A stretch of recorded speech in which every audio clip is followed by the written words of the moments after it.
This is Josiah Plays Dungeons and Dragons. This is the Shattered Crown campaign with DM Scito, a 5th edition Dark Sun campaign. With me are my fellow players Tim and Nox, both of whom can speak because they have microphones. Thank you for that beautiful intro. All right, well, as we are now beginning the second episode, it means that now a new arcana has just been unlocked. And so let me just pull that up here. All right.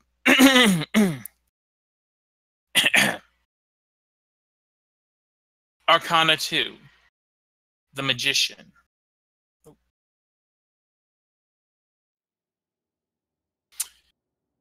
Cries ring out as small hands reach for an impossibly bright light.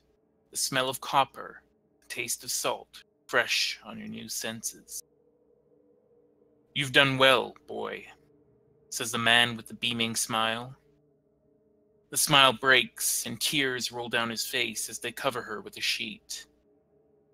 Amid the dust and smell of salt you sit, scabbed and scrabbling fingers pushing over well-worn pages, the flicker of candlelight all that provides you company. The unassailable chaos gives way to recognizable patterns. "You've done well, boy," says the girl who took her place, a motherly hand born from loss patting your hand.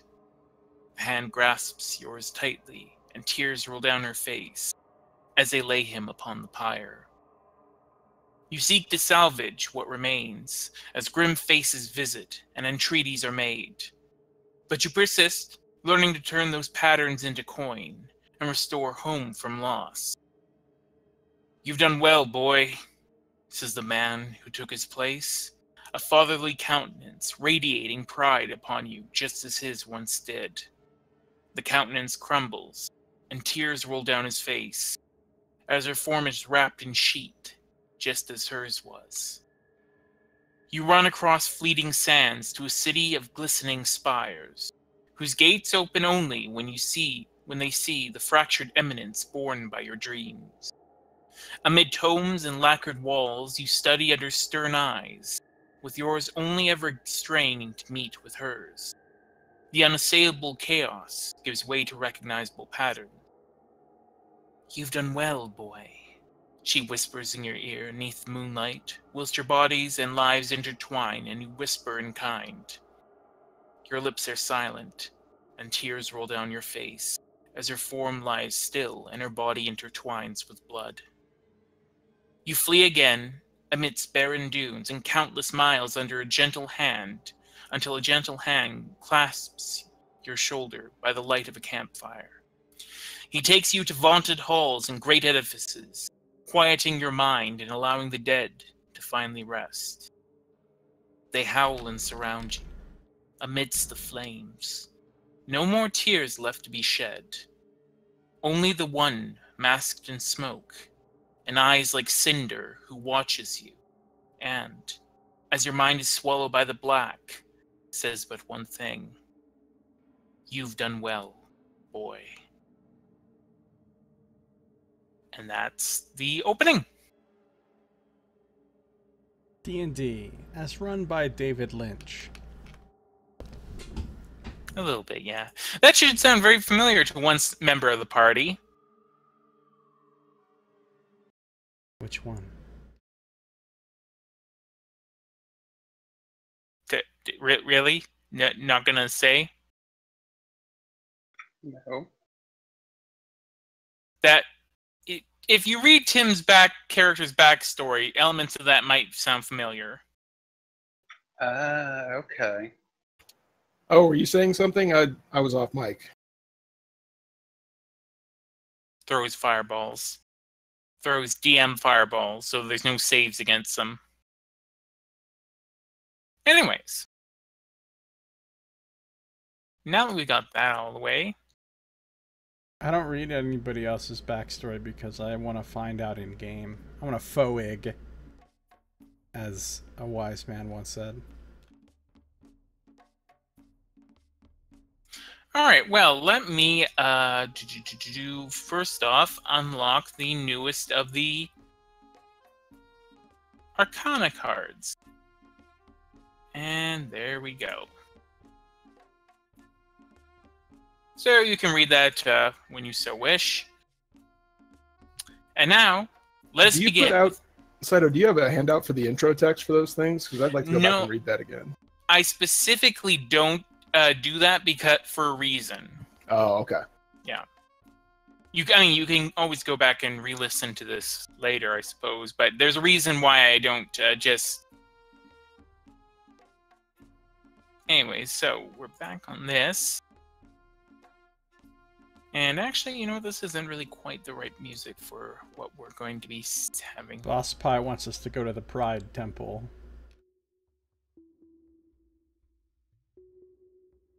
So, Episode 2.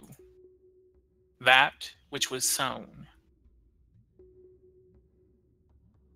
Jomo, this is from your perspective. The first sensation you feel is the breeze. Its smell mixed with grit and sand, flowing over your face. You do not know when you fell asleep, amidst the many candles whose flickering flames danced amidst the corner of your vision. Your body feels extraordinarily weary and your eyes heavy, as you feel the breeze once more and smell a faint aroma of candles snuffed in its passing. Following the events of the previous night, you feel reborn, not renewed, but changed. Your eyes still closed. You groan, turning your head to the right, as if getting comfortable in your own form once more. It's then you hear the voice. Took you long enough. So, what do you do? Where does the voice come from? Where does the voice come from? Directly in front of you. Do I see anybody? Your eyes are still closed. I open my eyes. And what you see, basically lounging midair and sort of like playing with her fingers, is this thing. Oh, that thing is back. Indeed. Indeed. What the fuck happened?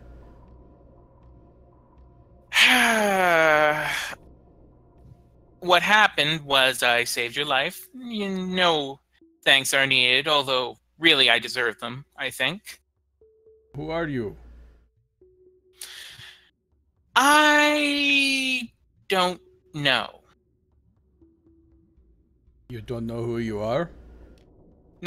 No, I don't know. Okay, you know, I feel like we're going past the I saved your life part a little bit too quickly here.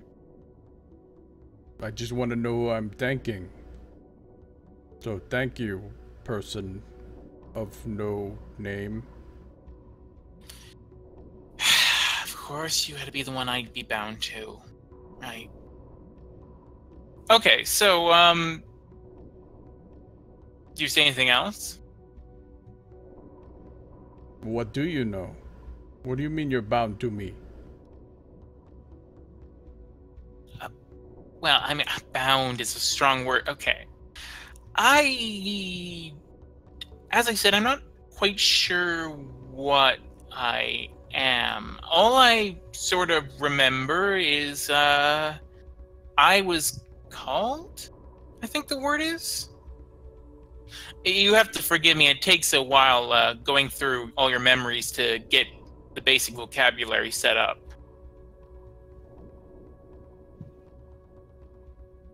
Jomo not understand. Oh, well, it's simple. When you were dying or whatever, I interceded. And in doing so, I was effectively able to fix you up, I could say. Though, in the process, I guess one could say we became, in a way. And as such, I have a certain degree of, let's say, understanding of you. Jomo ain't got no understanding of you. Of course you don't. Again, why? You have to be fucking hell, you have to be kidding me.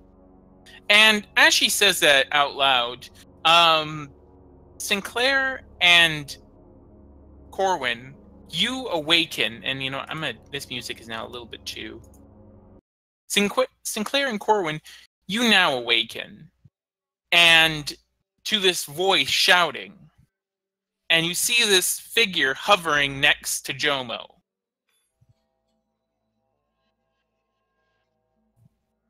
Now, do we recognize it from the moment that we saw it? Yes. Last night? Yes, you do. It's kind of hard. It's kind of distinct.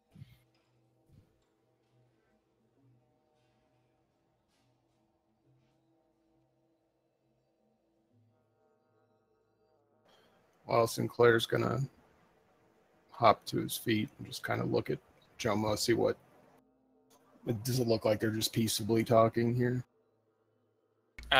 Yeah, I mean, she looks frustrated, although as you jump to your feet, she looks a bit surprised or startled, as if she wasn't expecting anyone to respond to her shouting like that. Does Jomo need to give you a name? What? No, who the hell names someone? No, you don't give other people names. I can choose my own name. Thank you very much. Okay, well then choose one. I need to know who you are so I can, know who you are. Okay, all right. 1 second here. Just 1 sec, though. You two, and she points over at Sinclair and Corwin. You can see me, can't you? Yes. That we can. Just a little bit, yeah. Huh. That I wasn't expecting. I didn't think... Wow, you guys must have made some impression on each other if they can see me.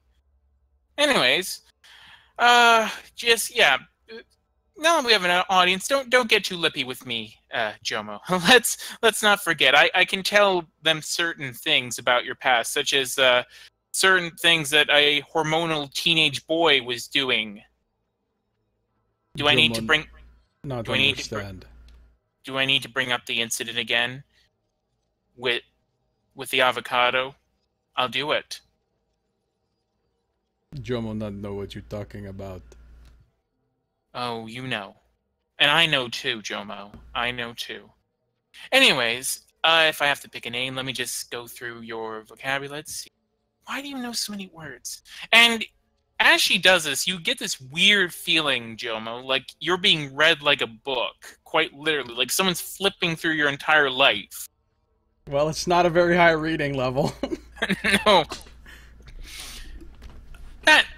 I like that name. You can call me Searshoe. Searshoe. It's halfling. What does it mean? I don't know because Jomo doesn't know. Yeah, but I speak halfling. Oh, Searshoe basically means freedom.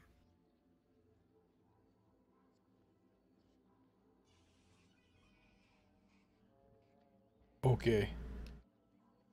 Searshoe, thank you. How did you save my life?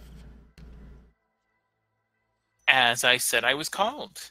I don't really know how or why, since you don't quite seem to be, how should we say, the most gifted in the summoning / intellect department. I wouldn't have thought someone like you could summon someone like me, although at the same time, I'd rather hope that you, Rat Boy, and she points over at you, Corwin, do you know what I am?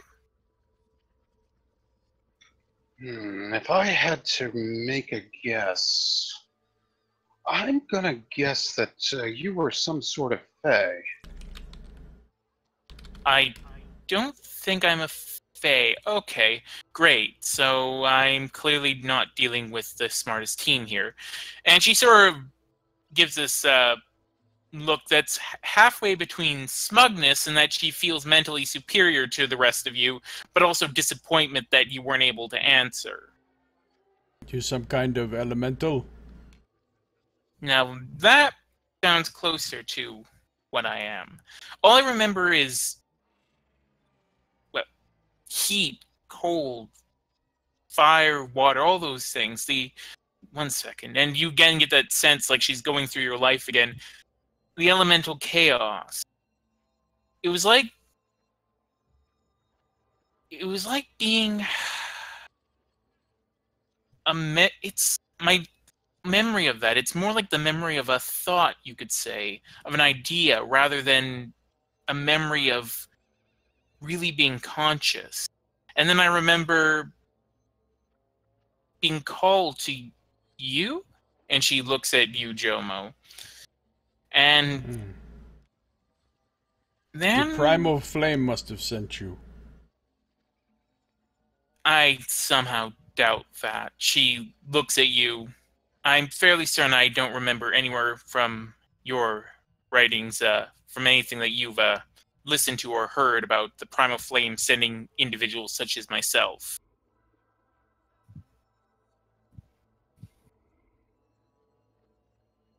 Well, Jomo is priest of flame. Don't know no other explanation why you would have come. Well, I have no explanation why you seem to have such a connection to the elemental chaos. Or hadn't you noticed that? Jomo is chosen by the flame. That's all I know. Jomo, as she says that, you begin to realize that you feel remarkably different.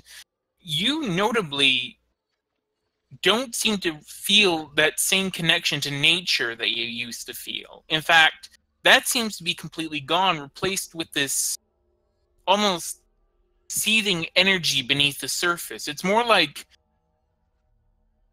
almost like what had been all your talents as a ranger have faded away and reforged themselves somehow. Jomo feels very different. Not understand. What'd you do to me? I told you. I fixed you. Kept you alive. That sort of thing. I mean, it was kind of necessary. I mean, if I didn't then, well, I would die. But hey, it was necessary. And besides, that whole nature lover thing, whatever that was all about, that wasn't really you. That was, I don't know what that was all about. All I did was I just sort of untangled a few parts of you and put you back together. You changed Jomo's mind? I guess a little bit. And she makes a gesture like with her fingers, like a small little increment using two of her fingers.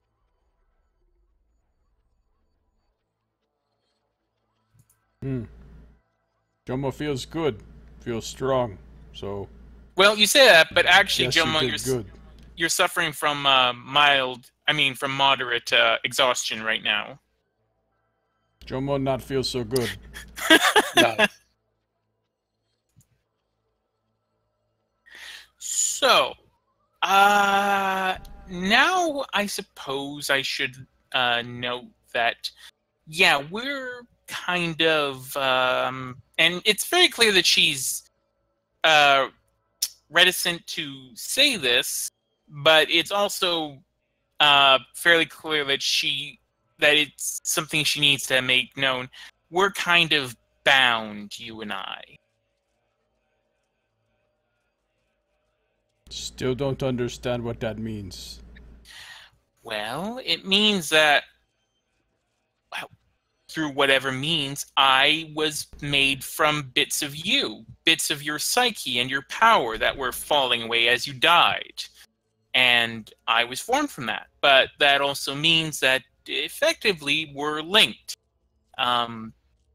So, if you die, I unfortunately die as well. You've got a pretty great sense of irony in choosing your name. Well, I like I thought just right. I thought it, like the ring of it. I don't know. I just like the feeling of it. Jomo, I already forgot your name. Of course you did. It's Searshoe. Thank you. Hard to pronounce. Jomo, just call you Seer. Don't just call me Sear. Just call me Sear. God. And she just sort of holds her head to her hands while this weird energy around her sort of flares up for a second.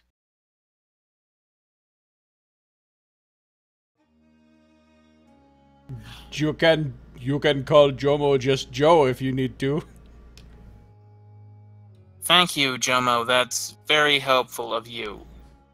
This is okay. This again, we don't give each other names. I picked a name, you asked for a name, I gave you a name. It's not that hard to pronounce. Sear Shoe. That's it.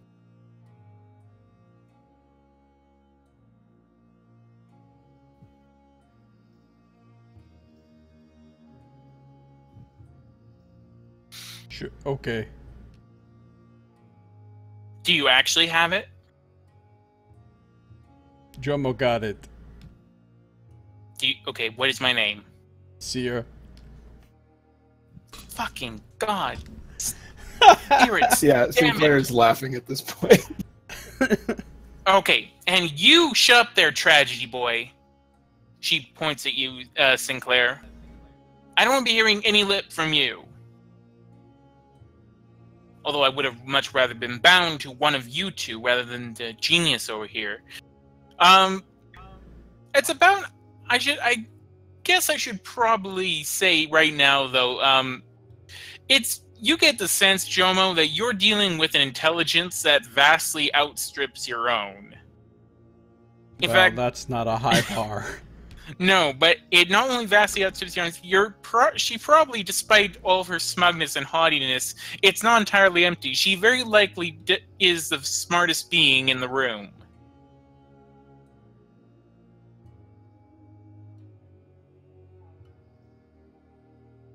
So, what now? Well, you tell me, because unfortunately, as I said, we're bound. So, I mean, I guess that just means we'll have to listen to each other because our lives are dependent on each other. And she just sort of says that, she sort of looks over to the left. Sinclair, you get the sense that she's probably not telling the entire truth here.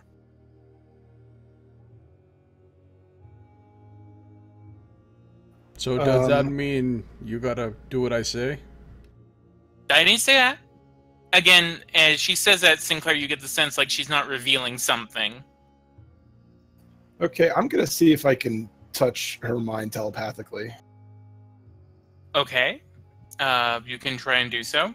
Do you want to do this with an insight check, or are you just going to use the power? Just the power. I'm just gonna try and use it. Okay. And could you bring the power up just so I could read the text? Okay. You attempt to do so, and you get this feeling like someone just very sardonically is going to, okay, stay out of other people's minds unless they give you permission. And suddenly you feel yourself sort of forced back out of her mind. Hey, Spider, how you doing? Good to see you. So, are you trying to imply that you're sort of familiar for Jomo now? Oh, no, don't call me that. She rubs her temples. Look, okay, I admit it. Yes, Jomo has a certain degree of power over me, and no, it's not quite that our lives are codependent, it's more just my life is dependent upon his. I'm a part of him, or at least I was born from a part of it. It's very confusing. I'm still not quite understanding it myself. But yes, he has certain levels of control over me. As she sort of lowers the volume as she goes towards the end of that sentence.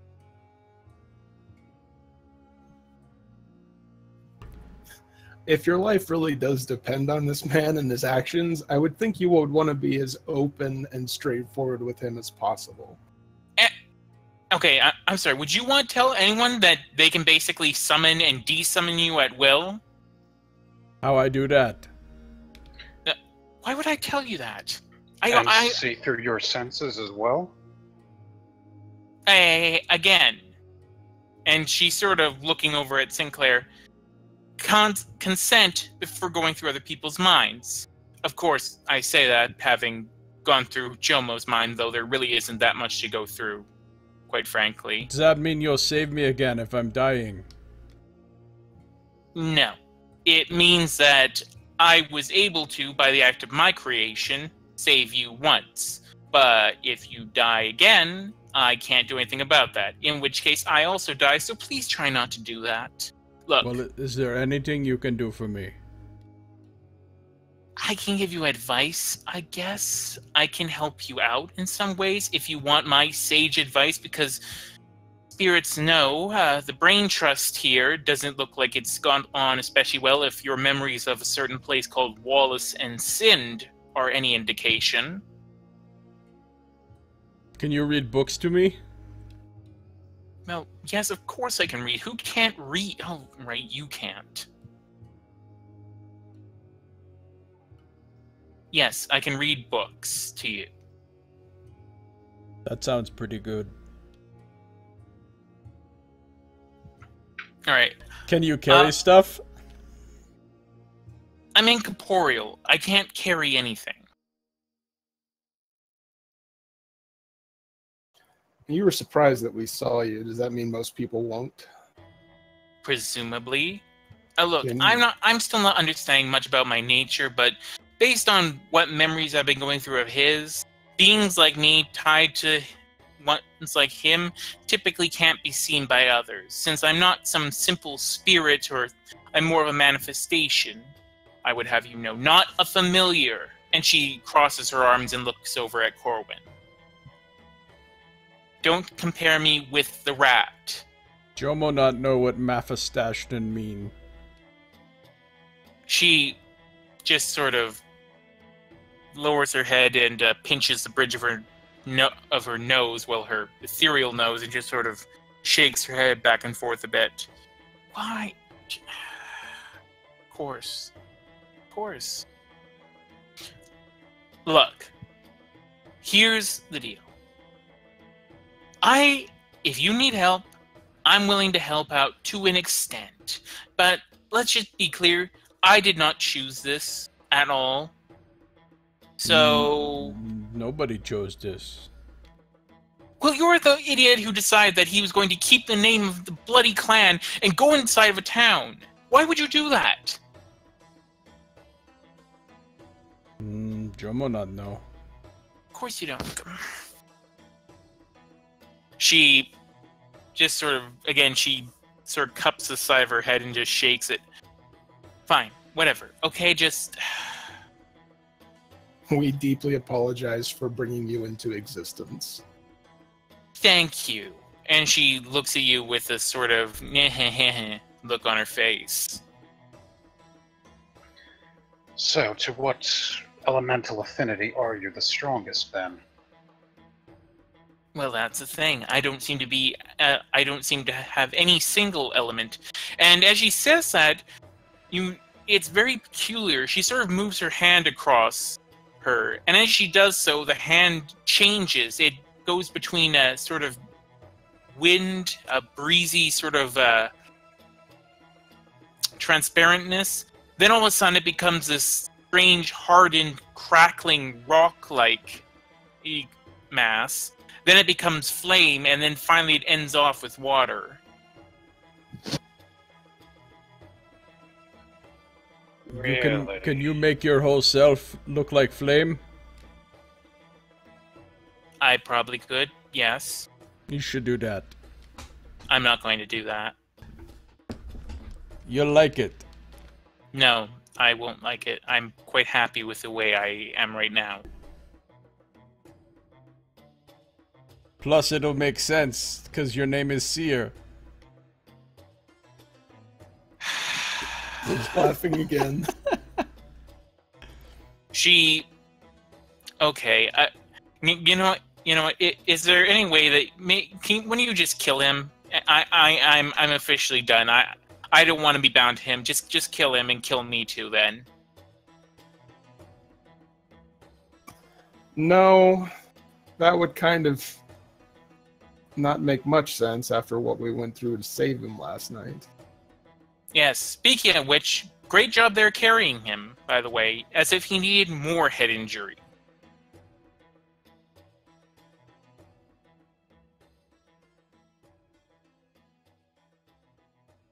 Jomo feel very tired. Need more rest. Well, I want to know what the hell I am. Corbin will kind of wonder to himself if he knows of any spirits that sort of are native to the clash of the chaos and have all four aspects sort of imbued into themselves. Okay, I guess you can make an Arcana or Religion check. Alright, yeah, you don't really know of anything like this. This is completely new to you. You do know, however, that you do have an elemental cleric in this very structure, however. Assuming he hasn't died during the night. Yeah, is he here? I was kind of wondering if we were even in the same place. You are. You are. You're still in the Hall of Light. I mean, did we see him here? You don't see him down... You're on the ground floor with all these candles that have now gone out around you. And the last time any of you saw him, you were putting him upstairs into bed. And then you two had your lovely dreams. Oh, yes.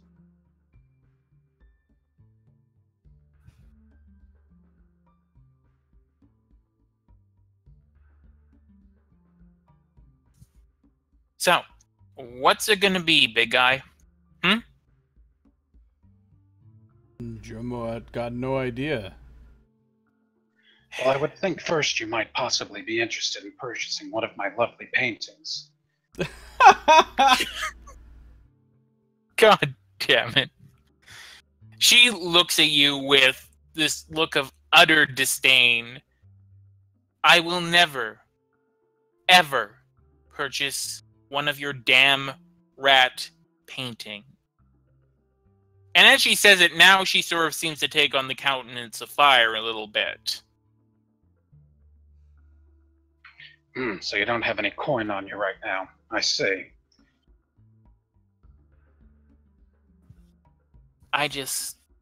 She's, again, just rubbing her temples. Well, look, it's a safe bet that if you want to know who you are, we're probably in the right place. The old man saw you last night and passed out.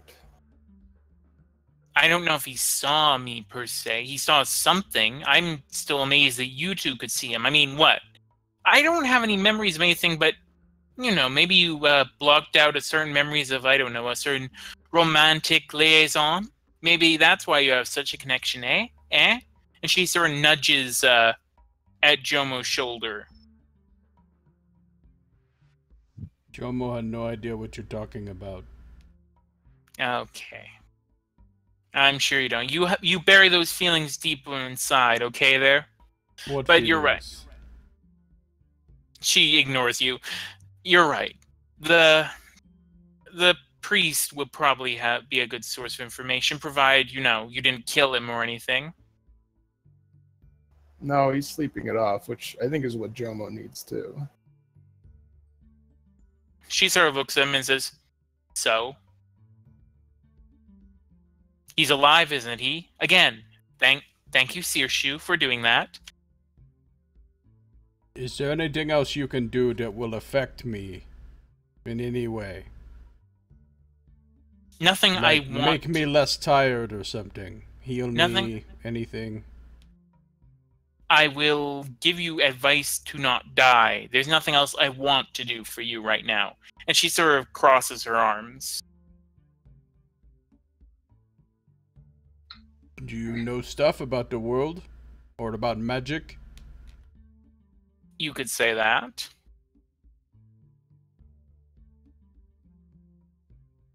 I certainly, again, I only have the pieces of information that you have in your memory, though there's thankfully quite a bit to go through in that sense. It's just that you don't seem to have comprehended too much of it.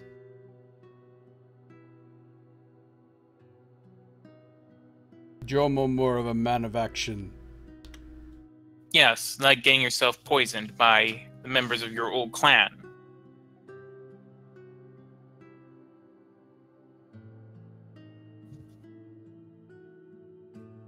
Jomo didn't know that was going to happen. Of course you didn't. Jomo doesn't ever seem to know what's going to be happening.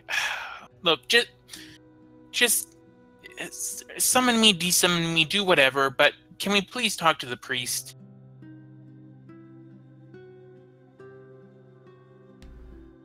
I'll go see if he's awake. Okay. You head upstairs, and the priest is not awake right now. He's still asleep. How long has it been about, if we know? It has been... Sorry, I just... Thing up.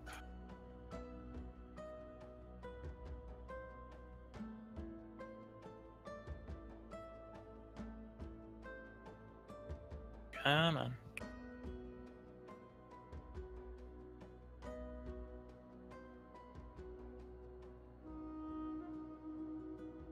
Right. It has been about 10 hours, you'd say. It's about 8 o'clock in the morning right now. Okay, well, I will try and see if I can't wake this guy up. Okay. Knock on the door, etc. Well, you're already in his room, so... I know, but just for the noise. I don't Okay. want to shout or anything. You do so, and he sort of seems to stir a little bit, but he's still not really getting up.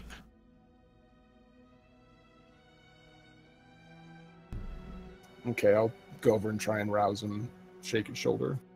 What? What? Oh, and he sort of bolts up. What happened? What's happening? Why are you here? What's going on? Good morning. Yeah, could you come downstairs real quick? You were the one who brought me the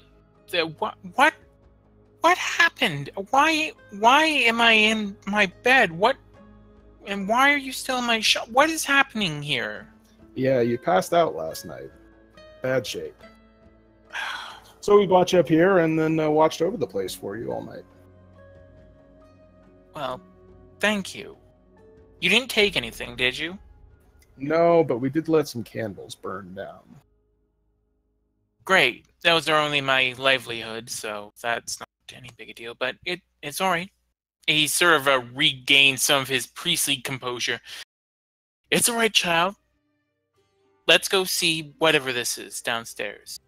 And so he sort of gets up, tries to get up out of bed. He sort of stumbles out and begins heading down the stairs sort of uneasily. And so Corwin and Jomo, you see this guy coming down the stairs.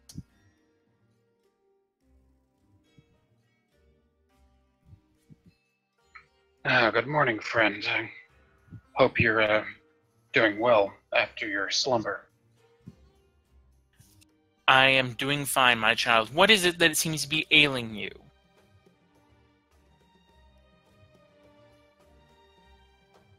And then he looks over at Jomo and sees, my word, child, you're alive.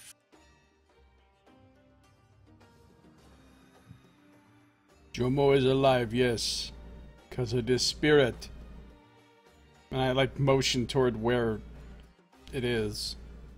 And he sort of looks at the spirit. She sort of rolls her eyes, or well, as best as she can, given her glowy eye thing going on. But and he sort of looks back at you.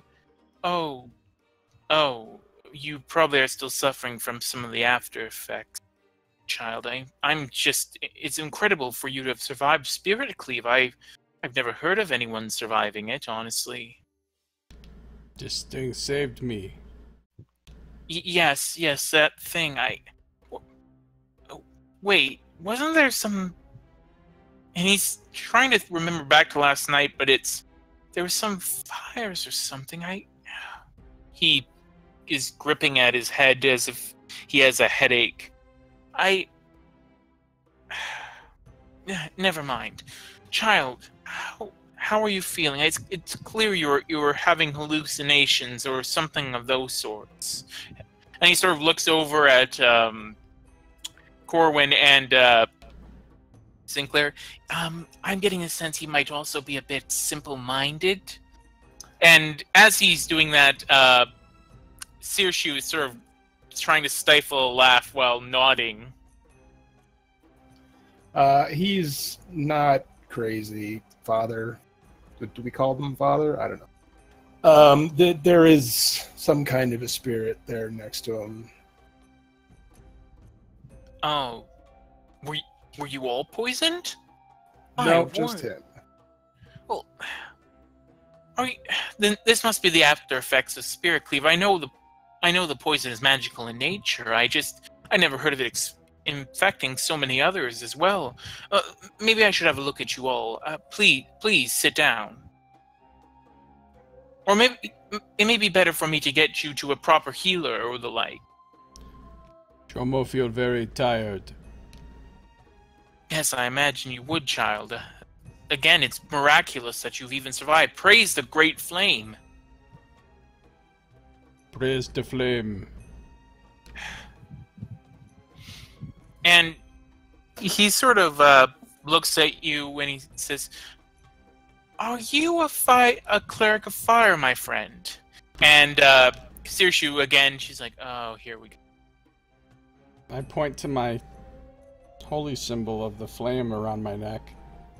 Jomo worships the flame, yes. Ah, of course. I could sense a kindred spirit in you. My name is Laurel Wish. It's a pleasure to meet you, even under such terrible circumstances. So good to meet another who spreads the message of the holy purifying flame. Indeed. May all be consumed and purified. Indeed. So few understand all the many uses of flame. Why, it is flame that guides our lives. It is flame that lets us see. It is flame that allows us to subsist on food and water. Flame that continues our very world.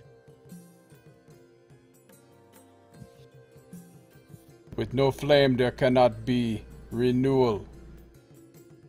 Exactly, child. Now, just stay there. Let me take a look at you.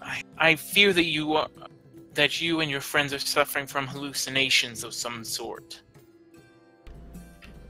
You may not know what these nations you speak of is. And again, Sirshu just sort of is basically face palming right now.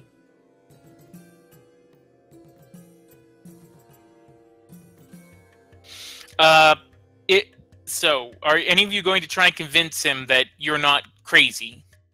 While they're flame bonding and flame bonding, hashtag yes, flame bombing. hashtag flame bonding, and the priest is looking over Jomo, Corwin will quickly attempt to paint the spirit, just a quick, something to make it recognizable. Okay, you can try and do a quick sketch, I guess, with like a piece of charcoal. Yeah, use your artist supplies. It was poison, boss. Okay, yeah, you're able to sketch out a quick. Drawing of her. I mean, it's not very polished or anything, but yeah, you're able to get a sort of rendering of her that is recognizable.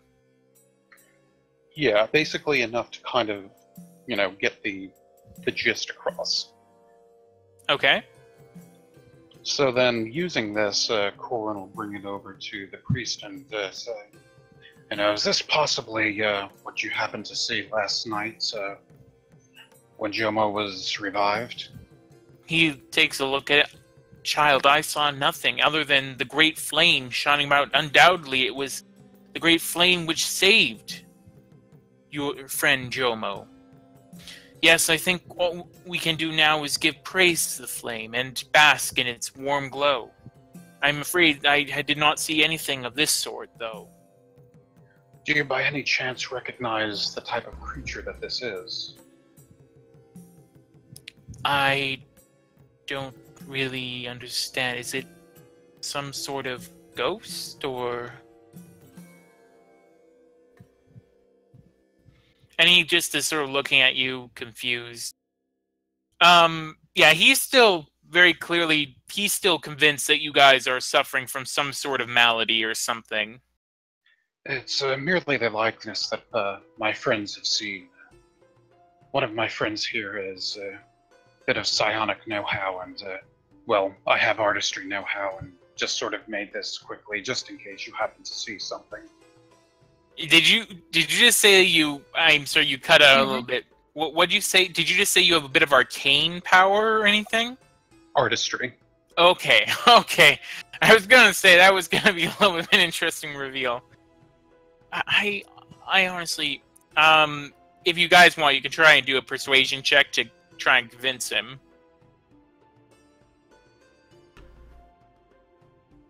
I mean, does anybody have decent charisma? I can assist, but... Sure.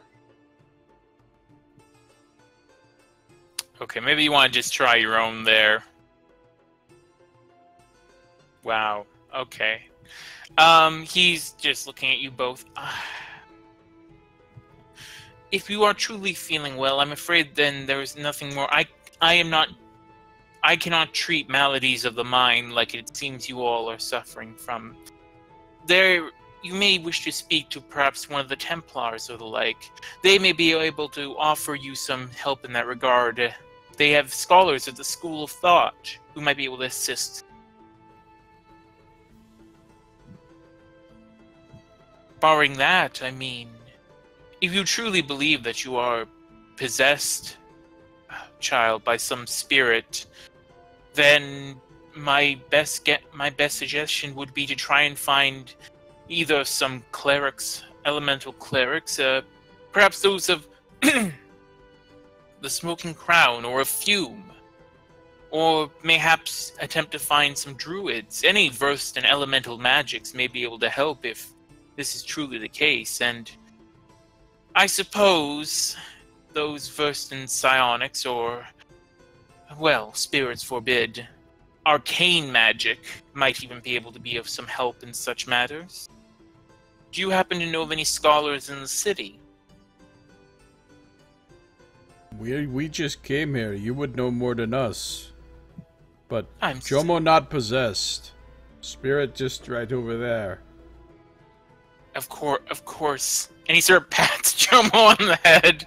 Of course, he, whatever is child.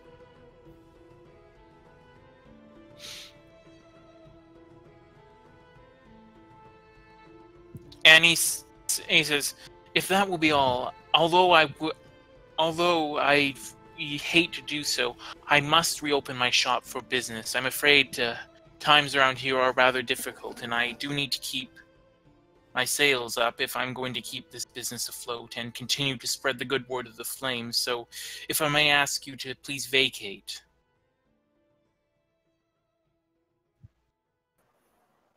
Yes, of course. And then Sinclair will dig out a ceramic piece for every candle it burned down and just leave that on the counter. Okay, well, that's about 50 candles. Okay. So that's about 5 slate pieces. I've got 51 ceramic pieces, so I'll just toss the whole pouch onto the table. Thank you, child, but payment is not necessary for attempting to help another, especially a devotee of the flame. Blessings of the great flame. Jomo make donation for fellow priest of flame. Okay. This be like tithe. So here, I'm gonna give him 10 enamel pieces. Whoa. Oh, shit. Captain Prague over here. Okay. Dear child, I cannot accept this on your behalf. I mean, well, then again, and he sort of takes another look at the coin. Then again, I suppose it would help. Very, very well. Thank you, child. And blessings of flame be upon you. May it heal your many maladies. Blessing of flame on you as well. All right. And so, yes, no payment is needed unless it's a ridiculously low. That's how religion works. I would like to buy an indulgence. Can I possibly be saved from hell if I give you enough enamel pieces? Well, you kind of can. Yeah, you kind of can.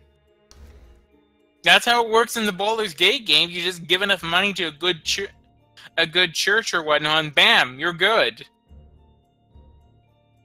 Yeah. Seems legit. Okay.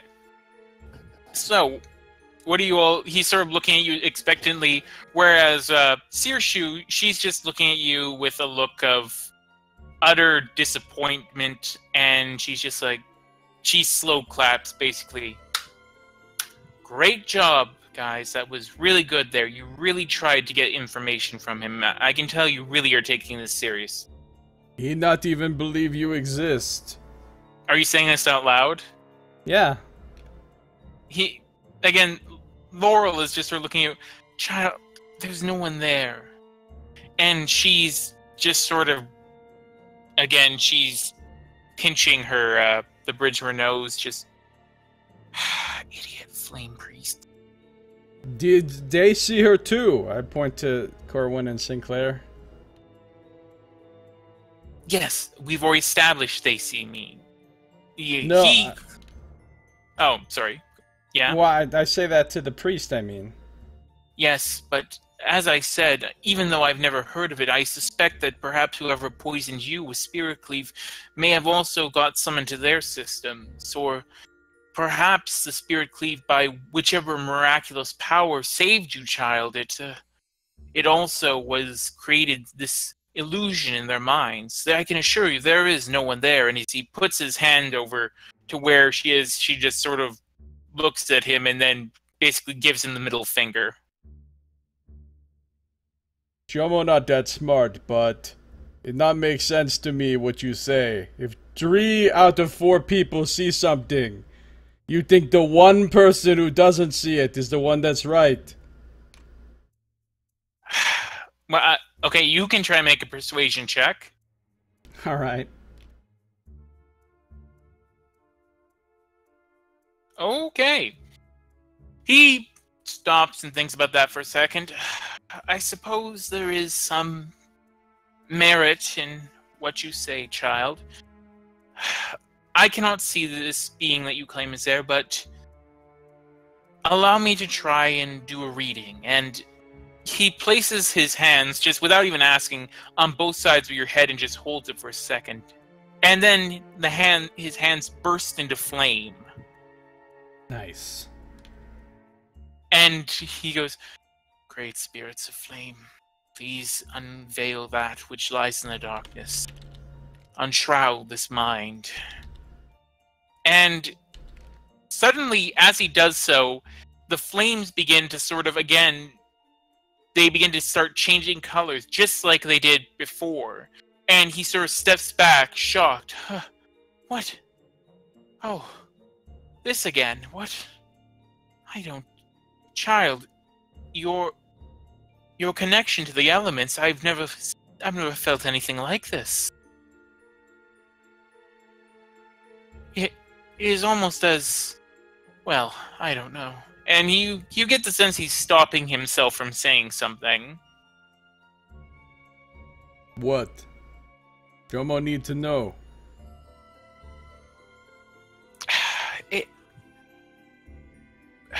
Your tales of spirit and this strange energy, I don't know much about it. I just remember my mentor, when I was in training, speaking of it. It reminds me of the tales of a being called a prismatic. I don't know much about it, but it is said to be a being that of the elemental clerics have theorized may exist or might exist, but as far as I understand, it's in fact impossible for the being to exist. Something about concordant elemental opposition. I'm afraid I am not as well versed in that, however. Everything you said makes no sense. Yes, I imagine it wouldn't to you, dear child. And he sort of is patting you on the head again. I'll look at Sierra and be like, is you a prismatic? Prismatic. And I don't know. Maybe? That sounds... I need to know more. You don't seem to remember anything about... And again, you get the sense like she's frantically going through your memories. You don't seem to have anything about... know about anything about prismatics, so wouldn't seem as such. I don't know. Maybe I am. I would like to know more about this. Scholars, there must be someone else you can ask, because this old fool doesn't seem to have anything. You got any books or scrolls or anything that might talk about this? I'm afraid not, child, not with me. I only have texts regarding the Holy Flame, nothing regarding theoretical beings of the element. Maybe the bookstore. Okay. So yeah, you were saying this to the other two? Yeah. That's a thought. The man did seem like he knew quite a bit. I was thinking about that as well. Did we see any other places on the tier map that look like, well, Bob's Sage Emporium or anything? Well, let's go over to the tier map. So what is it that you were asking about? Like, any kind of sages or scholars or anything? Not so much. I mean, there's Athos revealed. Maybe you could learn something at the apothecary. But overall, you don't really know of any other places other than the Wanderer's Chronicle would probably be your best guess. Oh, what about the School of Thought? Well, that's located in the Templars district, and they're not just going to let anyone in there. He said that you might want to try and talk to one of the Templars, however. Maybe they would be willing to help, but Corwin, I'll say you know that this is a distinctly bad idea, because that's just asking to get taken advantage of. Gotcha. Would Corwin know of any scholarly people that possibly would deal in House Wavir at all?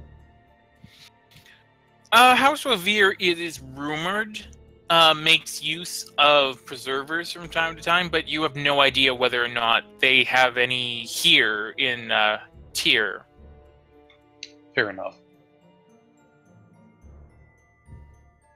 I think the hungry halfling might know something. Yeah. Yeah, well, you could try and go there. You could always try and go there.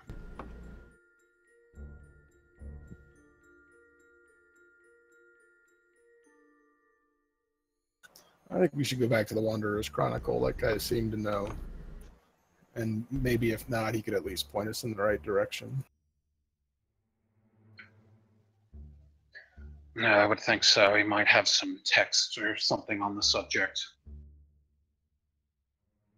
The Wanderer's Chronicle, I've heard of this. The man there is very learned. This would perhaps be the best place to go. Well, I wish you the best, children. Again, may the Holy Flame guide your way, and may it burn you to a new renewal. Same to you, brother. And, so are you guys leaving? I wonder what the Door of Drakes is. That you would have seen a little bit about that in the guidebook. Apparently, there was a noble family. Well, actually, you wouldn't have. I shouldn't say you would not have seen anything about that, because you can't read.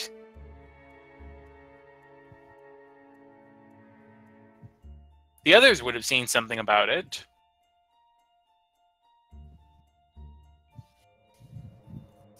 Hey, there's a gallery. Did you see that, Knox? Oh, Rafiq's really? gallery. No, I didn't see that. There is indeed a gallery, yes. There could Is it soon be a actually desert rat exhibition there. Nice. Is it an actual painting gallery, or is it? Yeah, I don't know. it's painting. A gallery. It's paintings as well as some sculptures, things like that. Okay.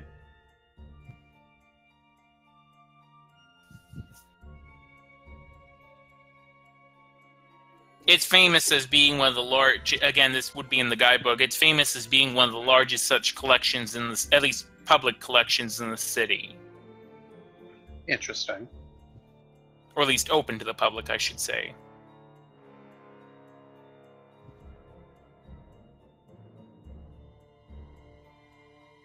So, do you guys want to head to the Wanderer's Chronicle?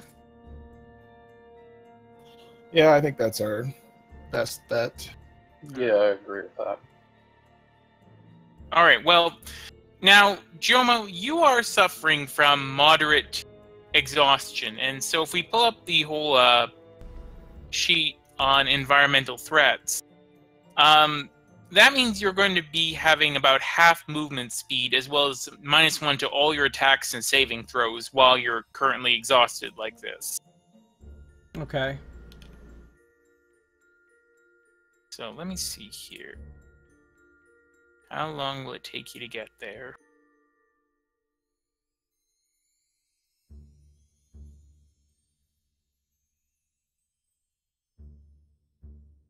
Super fast AFK. Oh, not long at all. Okay.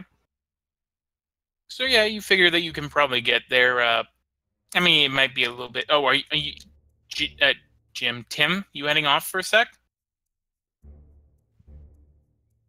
I guess so. Yeah.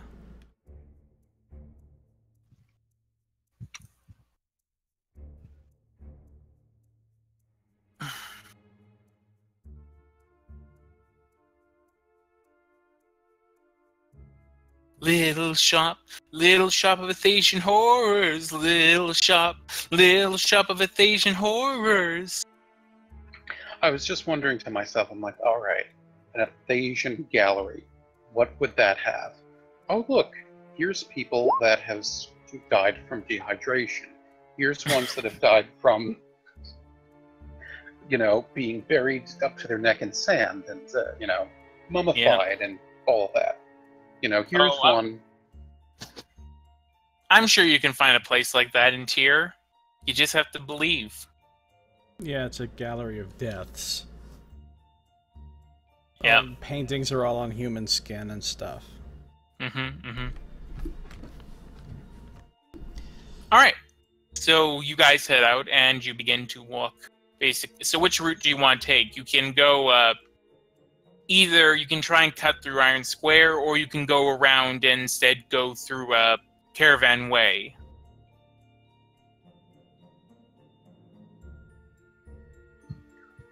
Well, we could go through Iron Square, or if we go around by Caravan Way, we could see how that Crodlu's doing. Well, remember, the Crodlu is here. Right, okay, yeah, that's a bit further than, yeah. I mean, you could definitely do that, though, if you so want to. You're I was thinking tired. Yeah, Scito, how does Jomo look? I mean, does he look like he's The Walking Dead, or? He looks haggard. He looks like he probably needs some rest and plenty of fluid. Let's just take the direct route. I doubt the Pixie's going to let Jomo rest until we have some answers for her. You doubt what? The Pixie is going to let Jomo rest. Okay. So you guys leave, and Cedar Shoe, as she sort of floating by. She's like, "Thanks for nothing." To which, of course, Laurel can't hear whatsoever. As you leave the Hall of Light. So, as you're heading through the district, you sort of cut through here. And you're about here. When you hear the sound of singing. Yes, you hear the sound of singing. What do you do? Is it jaunty singing? It is very jaunty singing.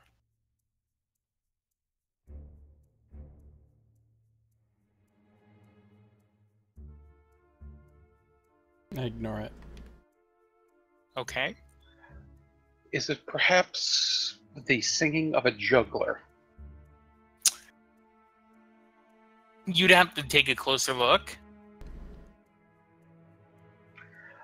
Is it something that Corwin recognizes? No. No, you don't. You just Okay. you just recognize that it seems very spoony, I guess you'd call it. I mean, hearing singing in a city doesn't seem that unusual, so... No, but this thing is, in this particular area, is a little bit unusual because this is typically not an area for these sorts of things. Typically, bards just aren't out on the street singing to people like this. And Do we also, hear again, any instrumental music, or is it just singing? it's instrumental you hear as well. Alright, Jomo will pull out his drum and start playing along. Okay, are you actually going to do that? Yeah. Okay, and as you do that, you begin to hear, suddenly the sing stops, and this bright-eyed person calls you over. Hey, hello, come here. Here, fellow music aficionado. Hello.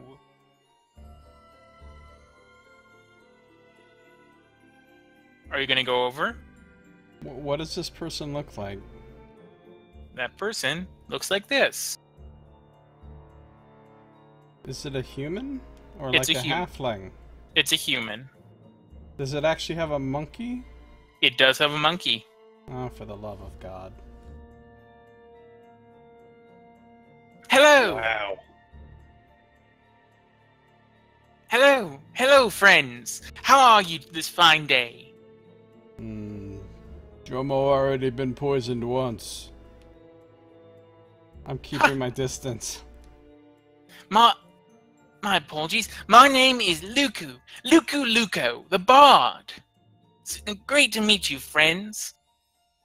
And he sort of strums a little bit on his lute again. Meanwhile, Saoirse is just sort of looking over at him, just with a look of utter disdain in her eyes.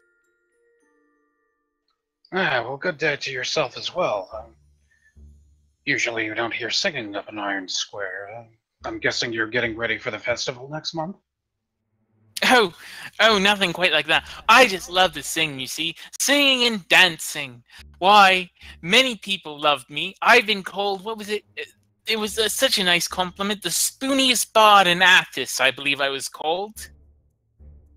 I'll look at Corwin and say, tell him we'll talk to him if he buys a painting. I'm afraid I don't have any money, friends. I spent it all going to college. I went to the College of Bardsmanship, I did. That sounds really useless. Yeah, Corwin, Who would pick that? Corwin, you're pretty sure there's no such thing as a College of Bardsmanship. You're getting the distinct impression this person probably just gave all their money to a person who conned the hell out of them. Gotcha. Okay. So, friends, where are you from? Well, I'm from Balak. And you, friend? And he looks over at Sinclair. Nibene.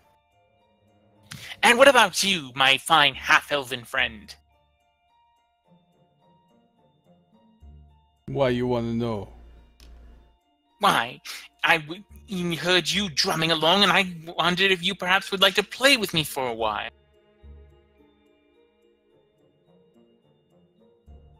Not really. Just playing as I walk away. Well, you Well- never know. It could be invigorating. Indeed, I find there's nothing better than singing and dancing.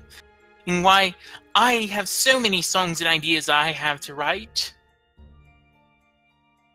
Well, Sinclair's gonna smirk at Shirshu. Yeah, please, let's hear a song. Sirshu is looking at you with daggers in her eye, and she's just going, no. Excellent, excellent. I'm glad that you all could hear about this. Well, I had this wonderful song actually prepared. Dear, dear, dear, dear. Sometimes you need to sing a song. Sometimes when people tell you that you're wrong, all you need to do is sing. And sing along. Just sing along.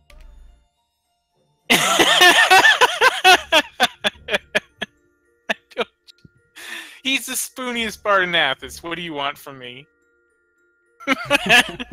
Boss said, stop this side out. I know, I just saw. How do you like that, friends?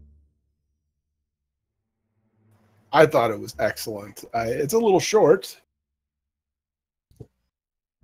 No amount of drumming could make that good. Well, I'll tell you what, I'll make sure my next composition is about you three. How about that? How about no? Right, but you know what they say? When a person says no, it's really just a yes in disguise. That's not a saying. No one says that. It's what my parents always said to me, right before they got hit by that wagon. Yeah. Sirshu is basically, she's sort of, it almost looks like it's like she's a fox that's got its leg caught in a trap and is trying to gnaw it off at this point. She wants to be anywhere else.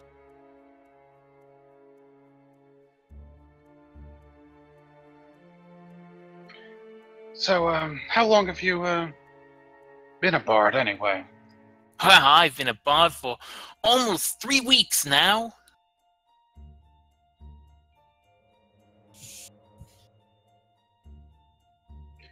Well, I can tell you definitely have the enthusiasm for the position. Thank you, friend. Thank you. And you're a painter, I heard? Yes, that's right. Oh, that's lovely. Just lovely.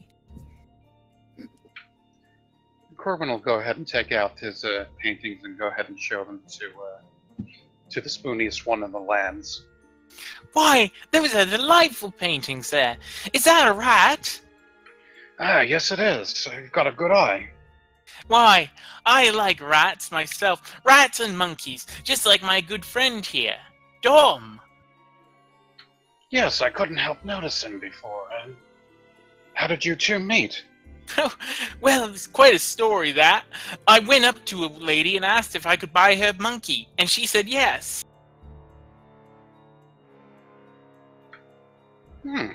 That is quite unusual, actually, and she wasn't a pet seller. No. Actually, yes, she was. Vinia. I don't mean to give advice to someone a recent graduate of the College of Bardsmanship, but in your new profession, you may want to significantly raise the bar on what you think of as an interesting story.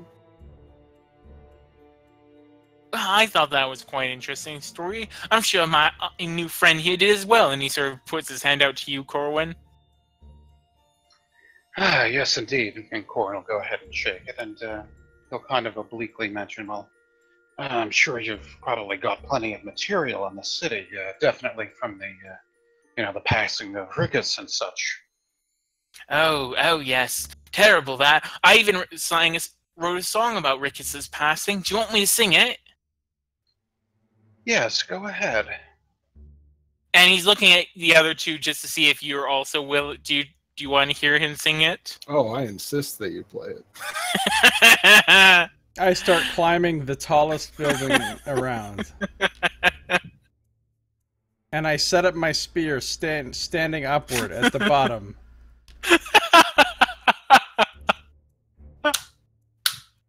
Well, yeah, that's kind of funny, because that's basically... I look at Seer and say, "I'm gonna spare us both." Okay, honestly, I don't know if I should sing it now or not, because that just...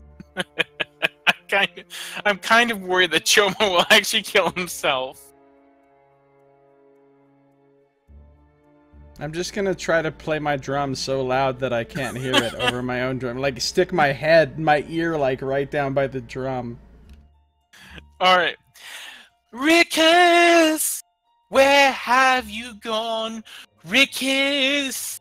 A lonely city turns its eyes to you. Woo, woo, woo. What's that you say, Lady Sadira? Oh, Rickus has left and gone away. Hey, hey, hey. Hey, hey, hey.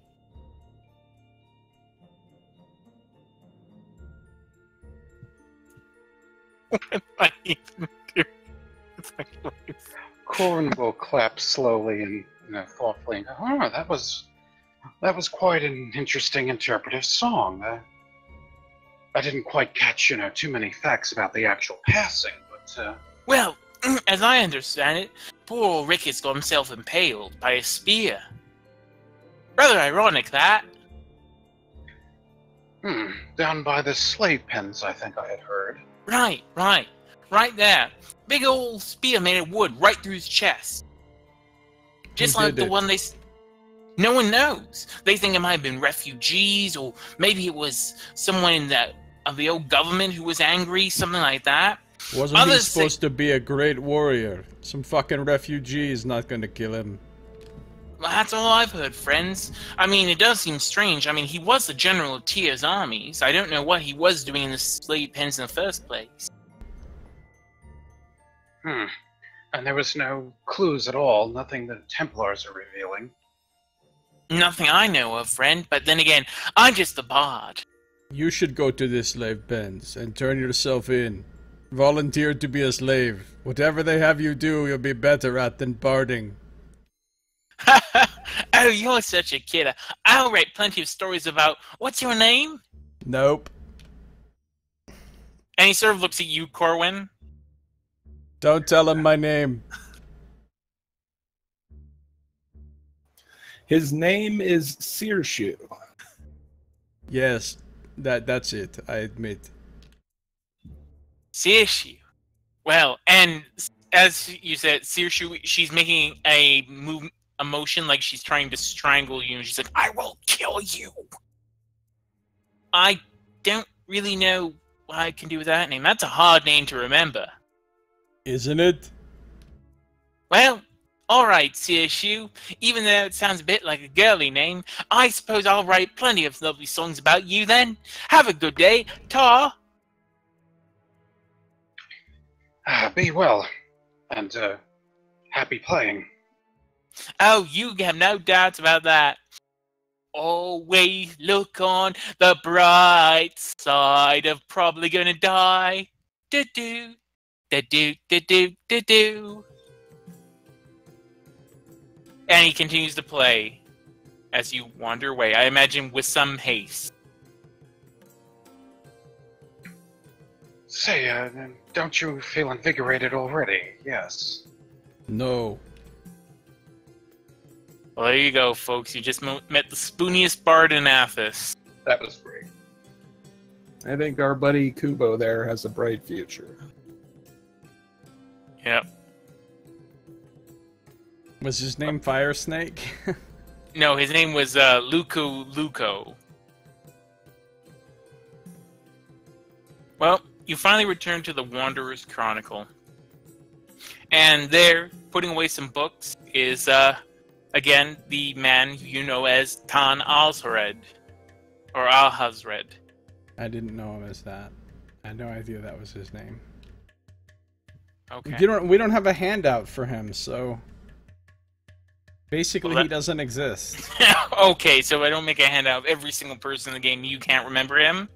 Well, Maybe that's why you have notes, mister. That's why you have notes.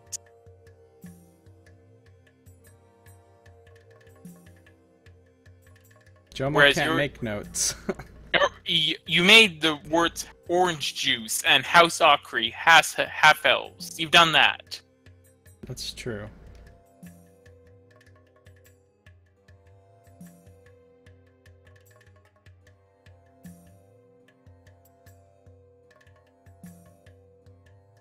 So, hello. Can I help you, my friends? Oh, my. You child look a bit haggard. Please take a seat. And he's pointing at you, Jomo. Jomo very tired. I'm sorry to hear that. Do you have a place to stay in the city? A terrible place. Yes, unfortunately, there's not too many places available right now. As long as you have a roof over your head, I suppose, though, it's better than nothing. We don't. Oh. Well, still, look at it this way, at least you're within the city walls. You could be outside in the refugee camps. Oh, terrible, terrible that. I hear there's a riot going on right now. Really, a riot? Every so often they'll continue to riot, usually about requiring protection, food, or water. It breaks an old man's heart. Did the riots accomplish anything? Other than many young people getting themselves hurt, unfortunately not.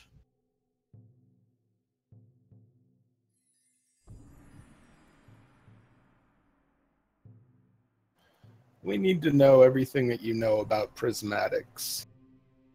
Prismatics? That's a term I'm afraid I've never heard before. But the name, it does have a certain ring to it. Is it something to do with elementalism? That's what we've been told, yeah. Unfortunately, we don't have much more information than that. Let me think here. Well, I'm afraid I don't know terribly much about elemental magic myself. You see, I primarily work with books, the like, and if you wish to find someone skilled in elemental magic, I believe there's actually supposed to be a druidic grove somewhere west or southwest of the city. Is that on any of your maps? I'm afraid not. As you might imagine, most druids do not wish people to have a direct map to where they are located, particularly one where the Templars could find them. Even with Calic dead, the druids and elemental priests are never going to be especially happy with the Templars learning such knowledge, defilers as many are.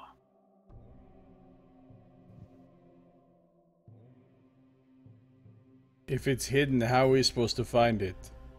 As I understand, it's not hidden per se, it's simply that its location is not widely known. As long as you travel to the west or southwest, I wish I could give you better directions. You should be able to find it. I understand that the druids there, at the very least, are not the more hostile variety that you will sometimes encounter when wandering Hathor.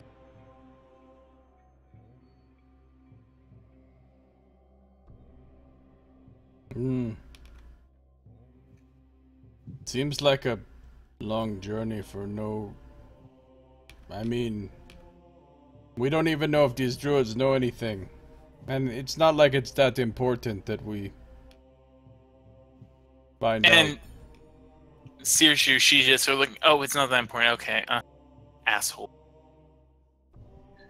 So, no books on perhaps the elemental chaos itself, or anything to that effect, or spirits that come therefrom?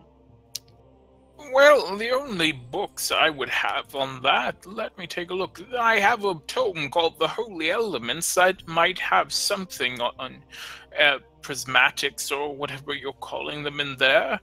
I also have a few other books. Let me look. The Bounty of Nature, that may be of some assistance.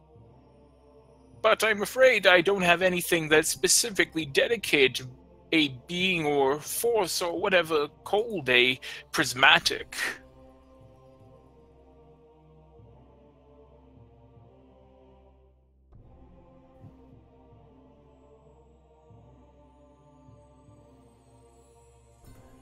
Sinclair will kind of look at him and say, if you're worried that you have something you'd like to offer us but feel that you can't, know that we're not the types that really take stock in the prejudice against those who dabble in magics of various kinds. He sort of stops and he looks at you and he says, I'm afraid I don't know what you mean. And he's getting a little bit nervous now.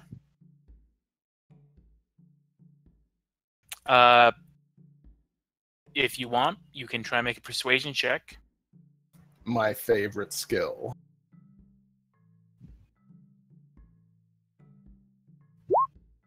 Well, well, I'm afraid I have no idea of what you're talking about.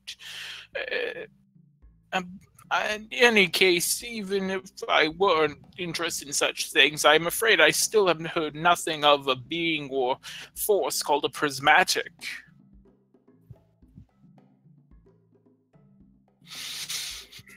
Nothing about the conjuring of spirits, or anything else that might seem familiar. Okay. Not Corwin. You obviously have something you want to say, so you can make your persuasion check. Good attempt to sort of hint him there. Yeah, and if he needs to, Corin will kind of step back behind the other two and just quietly summon and unsummon Fenris from his shoulder if need be. Okay. Well, go make your persuasion. Okay. Alright,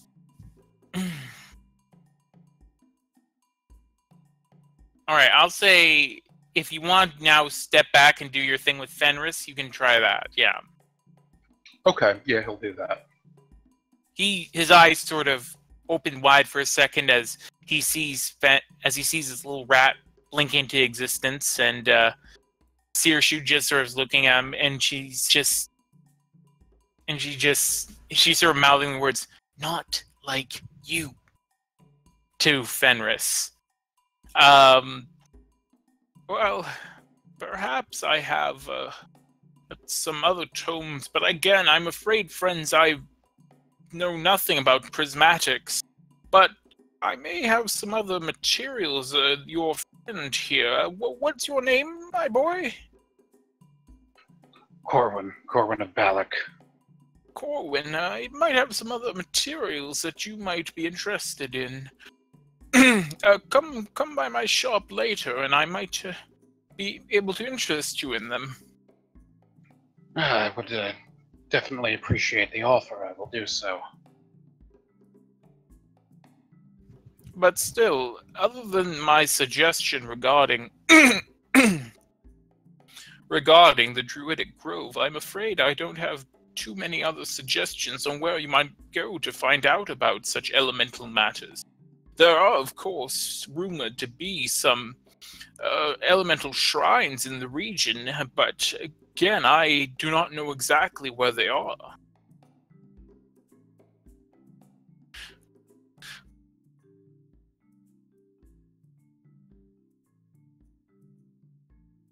Can you think of someone who might have a better idea of where they are? Well, I'm afraid not. I'm not really one who has an information network or anything like that. And as he says that, Sirshu snaps her finger and says, "Then, that guy, the little toady dude, he's the one. He has an information network. He helped you sell that. He helped you sell that those documents. He might know something.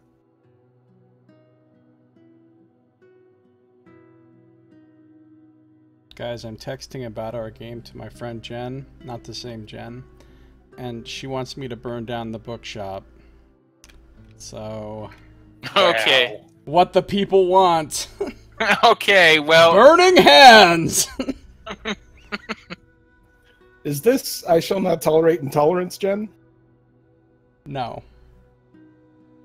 That was Kate, by the way, not Jen. Kate plus 8. Okay. This is Jen that Jimmy knows, though. So many people. So many Jens.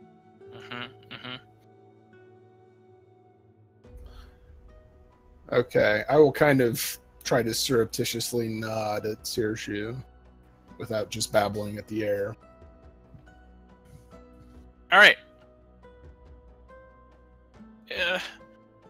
Other than that, I have some more books in stock if you would like to purchase any, my friends.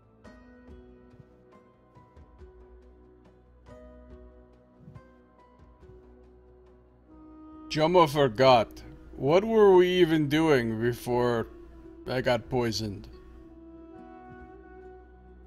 I mean, we were eating, but like, what were we trying to do? What were we gonna do next? Well- Get a cart and some more supplies for travel. We had just delivered those texts about the Nee family over, and we're enjoying a nice meal. Oh, you delivered the documents. Who did you deliver them to?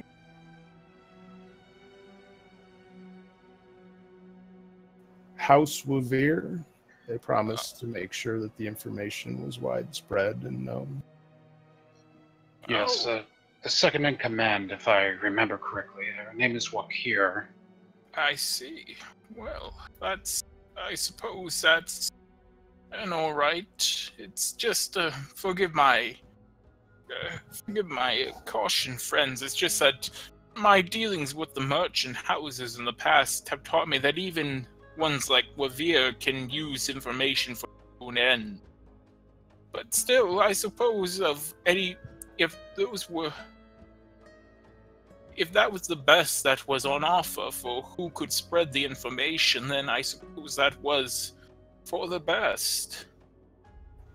We judged it to be the person that would tell the most truth while still doing the most good. I suppose that's all we can hope to do then, yes. Yes, we had another offer from someone that just wanted to simply destroy them outright. Destroy them? Whatever for? Fear of it being used against slaves, that was causing the revolt or such. But I think I managed to convince him a bit that Wakir was going to change the fact that the slaves revolted to just it being raiders in the area, and everything else essentially being kept the same. Be careful, friends. When people begin to alter history, even if it's for noble aims, it can be taken to horrible, horrible dark places. So much of Athos's history has been subject to such molestation by others.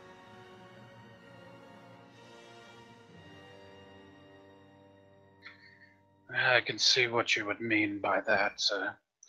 It just seemed that it would be the one that would preserve it as best as possible, given the situation. Of course, yeah, and it was your decision to make. If you truly did travel into Raha to find the book, then you truly then were deserving of choosing where it would find its home eventually.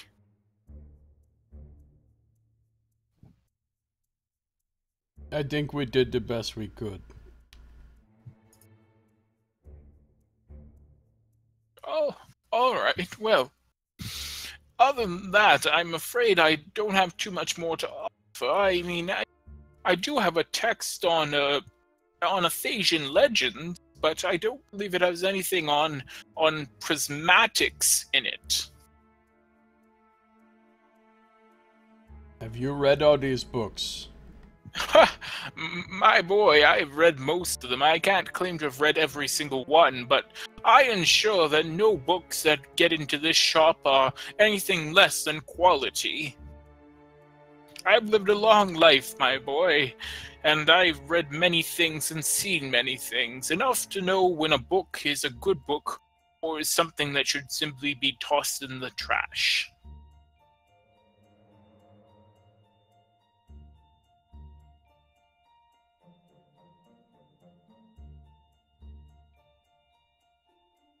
So I'll look at the other two. What do you guys want to do now? Jomo wants to rest. Yeah, let's make our way back to the inn so you can get some sleep. Okay. Let me just see how long that would take you about. I wish we could find a better place to stay. Yeah, it's kind of crap. I mean, you could try and stay inside the ziggurat. That could be an idea. Oh yeah, I mentioned trying to squat in the Terrible, ziggurat. a terrible idea, but okay. Well, Searshoe again. She's looking rather annoyed by this. You know what? I'm kind of tired of all this. Can you just put me back in the pocket dimension, where the hell it is? It's at least calm there.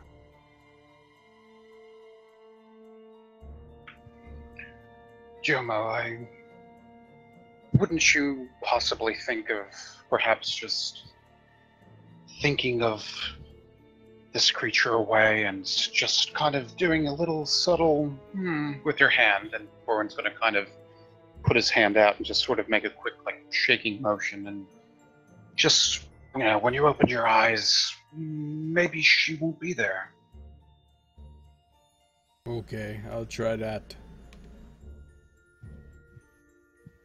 Okay, you try that, and she's just staring at you again. She's just still floating there, staring at you.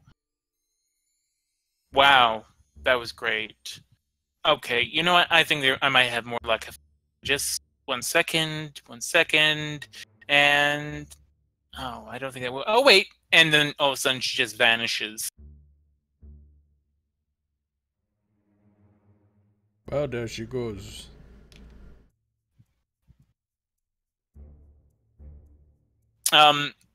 As you say that, Jomo, you hear a voice in your head. Can still hear you though, so. Then what's the point of disappearing? Because then I won't have to put up with it. I can just listen whenever I want to, instead of being forced to listen to spoony bards and other such bullshit. Can you take me to that place too? Yeah, I'm afraid it'd be a little bit crowded here. It's actually quite nice. I think I can make this place a little bit roomier. You're still so you're talking out loud to yourself, though, aren't you? Oh yeah. John is just sort of looking at you. Is he all right? I just need some rest. Thanks for your help. He got a little bit of a bad familiar, shall we say. It's a little bit of unfamiliar territory to him. Okay, that's good. I understand what you're trying to hint there. You don't need to keep belaying the point, dear boy. Anyways, so yeah, you make your way back, slowly moving, almost at trundling pace, one might say, all the way back to the Kanken cart. As you open the door, you see the innkeeper, Kusomos, just saying there. Ah, you there? You still need to pay for tonight and last night. Okay, yeah. What was? How much was it? 1 slate piece. I'll fish out. I don't have a slate, but I'll give him 10 ceramic pieces. Alright, doesn't doing business with you. Can I interest you in any more delicious food or broil or that? No. Alright then. Have yourself a good night. or day, or I'm not actually sure what time it is, honestly. It's about 10 o'clock, in case anyone's wondering. In the morning or at night? Morning. Okay. Yes, it's 10 o'clock on Haze the 5th. No food or drink. Okay. And you arrive back to your lovely, lovely place. Yay. So, Jomo, at this point you are moderately exhausted, but I would say that if you were to drink an extra day's worth of water and do the bare minimum during a full rest, you could probably get yourself out of exhaustion. So back to normal shape. Yeah, I'll give him as much water as he needs from the Broy mix that I have, because that'll probably also help him sleep. Well, I Okay. have a bunch of that. I took it all, I think. No, I've still got 28 more pounds Oh, okay. of Broy mix water. So how much do I need to drink? You'll need to drink an extra. So just for now, assuming you'll wake up later and then have some more for your day's rest, you'll just need to drink a total of 5 pounds of it. Okay, and I'll eat a ration too. Okay. You do so, and which ration are you delving into this time? Is it the Anacor or what? Oh, I don't know. I bought some rations as well as having whatever we had left over, so it's all kind of mixed together. A little of this, a little of that, you know. Of course, of course. Basically a Thasian trail mix. Okay. Yeah. And so, Jomo, you basically have no issue whatsoever falling asleep. So, Corwin, Sinclair, what are you two doing? You've already had a full night's rest. You're feeling good. You don't have to stay here if you don't want. You could go look around the city. Well, Sinclair will, I'll kind of butt heads with Corwin, not butt heads, but talk to Corwin. Hey, I can stay here and make sure he's okay if there's something you wanted to do. Maybe go back and talk to the old man at the bookshop. It sounded like there was something he might want for you. No, I wouldn't mind going back there in a little bit or so. Are you sure you just want to stay here, though? Yeah, I don't... with those enemies, knowing that Jomo's in here, I don't want to leave him alone. I mean, they may not know where we're staying, but they know he's in town. Didn't want to leave him alone. I knew there was something between you. You see that Saoirse was sort of sitting there, just sort of... almost like she's in midair with her head cradled between her hands. What, so now you can summon yourself? Yep. Look, I'm sorry. I have an affinity for the people that the world seem to hate for no good reason. Okay. Well, maybe you also want to check on the Crodlu or whatever. Again, see if that's doing all right. I wouldn't mind getting out of tier myself, because it sounds like if we're going to find answers, it won't be in this city. And where do you think we would find answers? I don't know. The only people I know from Jomo's memory have been the Silt Stalkers. They were the only ones who had any training in that sort of thing. His mother, maybe? Weird, I don't actually have very good memories of her. Most of his memories I can read crystal clear, probably better than he can recount them, but her I can't remember very well.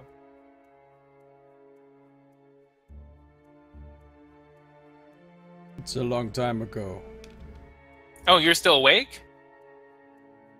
Oh, they're having this conversation while I'm asleep? Yeah. Okay, never mind then. While he's asleep, it was a long time.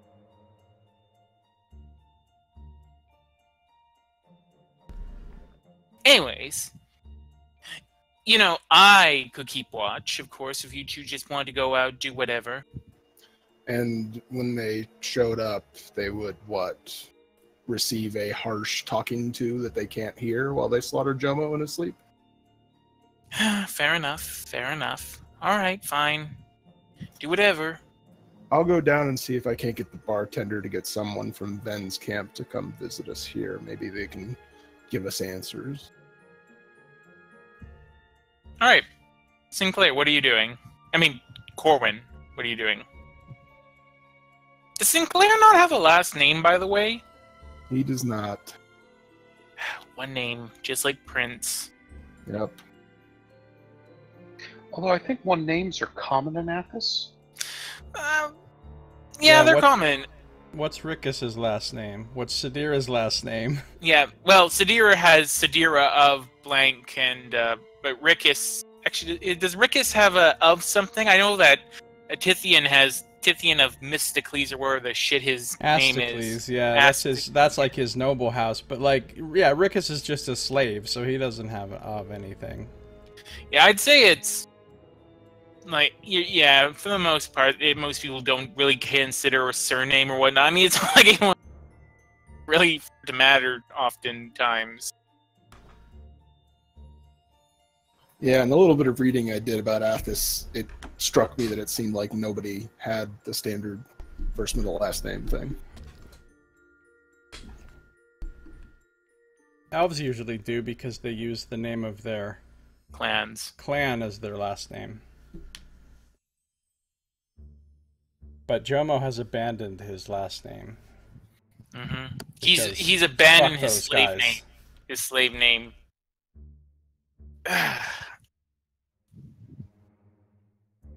I'm going to go AFK for just a minute. Be right back. Okay. Well, looks like you got something else out of the whole transformation aspect, Josiah. What's that? A certain spirit. Oh, yeah. I did say when I sent you that thing that something was mystery. True. Yep.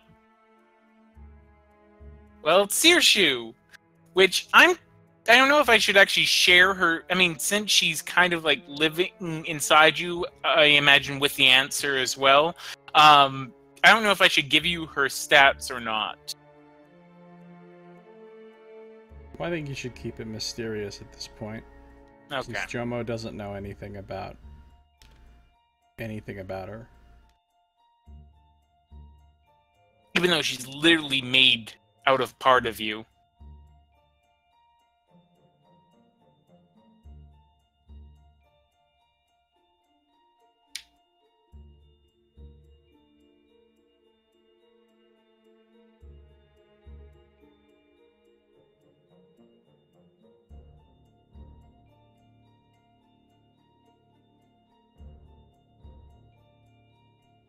Okay. Oh, and by the way,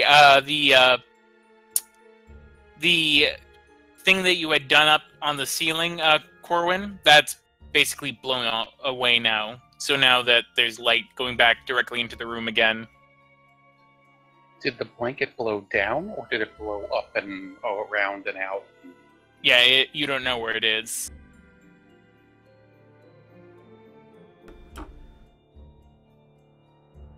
Nice.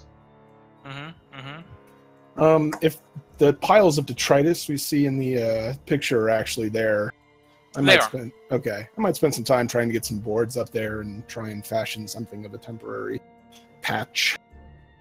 Okay. Sure, you can do that. I mean, you don't have carpenter's tools or anything, so the most you could do really is just lay the boards on top. Yeah. Alright, sure. Are you going to be using... I imagine you're going to use telekinesis to get the boards up there? You know, I don't think I actually have telekinesis. Well, then that's going to be a bit of a problem. Now we get into the fun stuff. Where a party member kills themselves trying to fix a roof. Has Corwin left yet? It's up to you. Have you left yet? I would imagine probably not. Okay. Yeah, I mean, seeing Sinclair kind of struggling with the boards, Corwin will kind of grasp one with his mind and kind of start propping it up toward the ceiling. Okay, how much can your telekinetic grasp lift, however? 20 pounds. Okay, so that's, again, most of these boards are significantly more than 20 pounds. Really? Yeah. Okay, I wasn't expecting that. Yeah, I mean, you could try and take some from the wall, but that might be a little bit... And the other ones, the ones that are, like, near the bed there, those are too... You could try again to wedge some fabric up there. That you could do. But the ones that are near the bed, those are too small to really effectively cover the gap. The ones that are wedged in the wall look like they might be supporting the wall. And the other ones are beams, so those are, you know... Yeah, that's a lovely set of choices. Mm-hmm. Yeah, the beams would probably just cause the entirety of the roof to collapse back in on itself. Pretty much. Okay, so instead I will just sit there and tolerate the light. Oh god, that fucking light. Man, it's horrible. Some bullshit.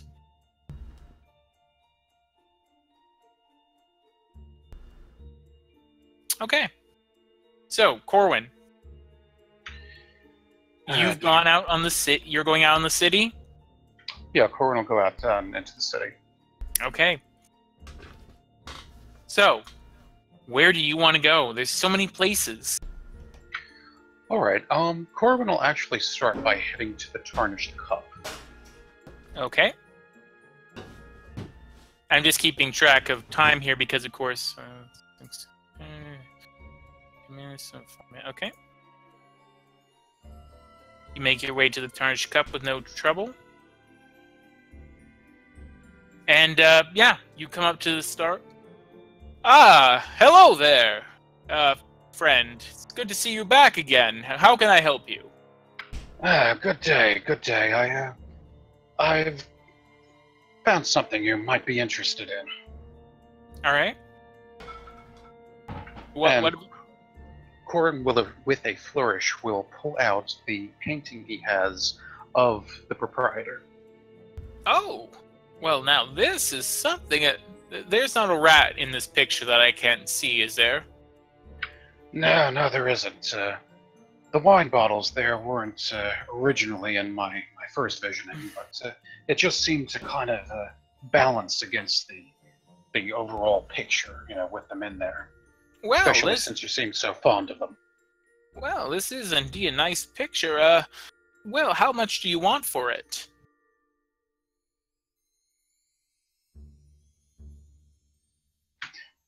Corbin will kind of wonder to himself how much that he would probably be able to get for it. You would probably guess somewhere like 5 enamel pieces would probably be kind around... of what I was thinking. All right.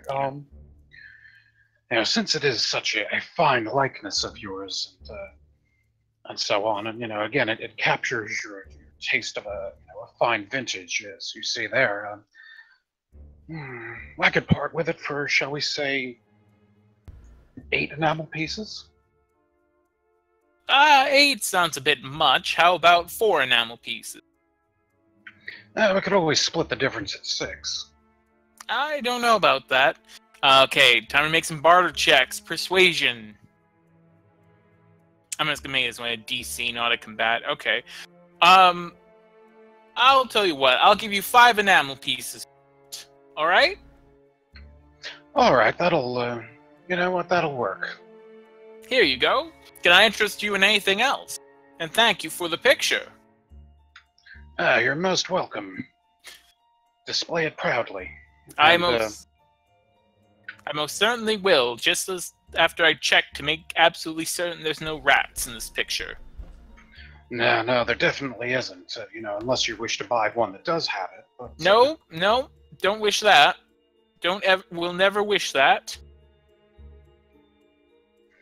Corbin will chuckle to himself and say, "All right, fair enough, fair enough."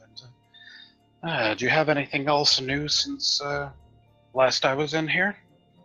I'm afraid I haven't had time to restock the shelves. It's been a little bit hectic, with the matters with Rickus and everything.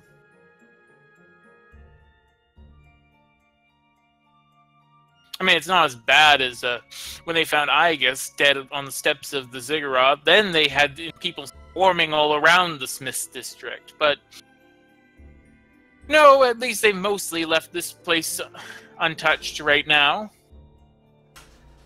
That's terrible, second murder and such. How was Igus actually killed? I've never actually heard the story. Apparently he was stabbed in the head. And have they found out who did that? No idea. Everyone from refugees, even though the refugees hadn't really been coming on at the time, to people from the old guard who weren't too happy about what he did.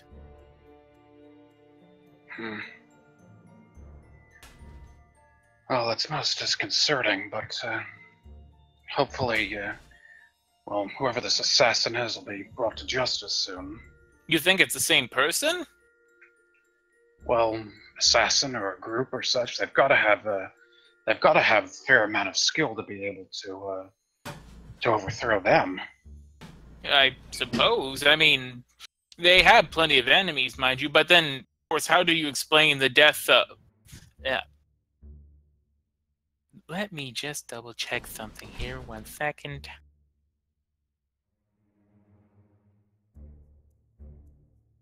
Sorry, just let me double check something. How do you explain the death of Neva, then, out in Cled? I mean, she was burnt to a crisp in that fire.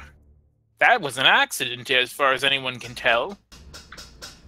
Neva, I hadn't heard anything about her passing. Oh, yes. Seems like all the deposers are dying off, it looks like. Other than Sadira and Tithian, all of them are dead now.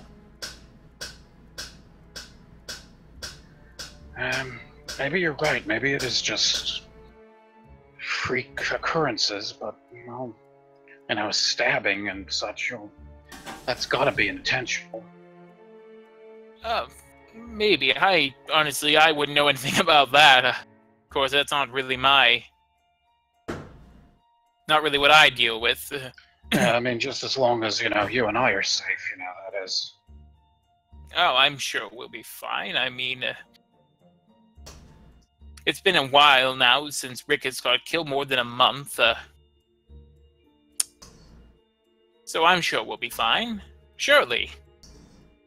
And I guess he, of course, was killed back during Highest Sun, and Neva, I think that was back in Smolder.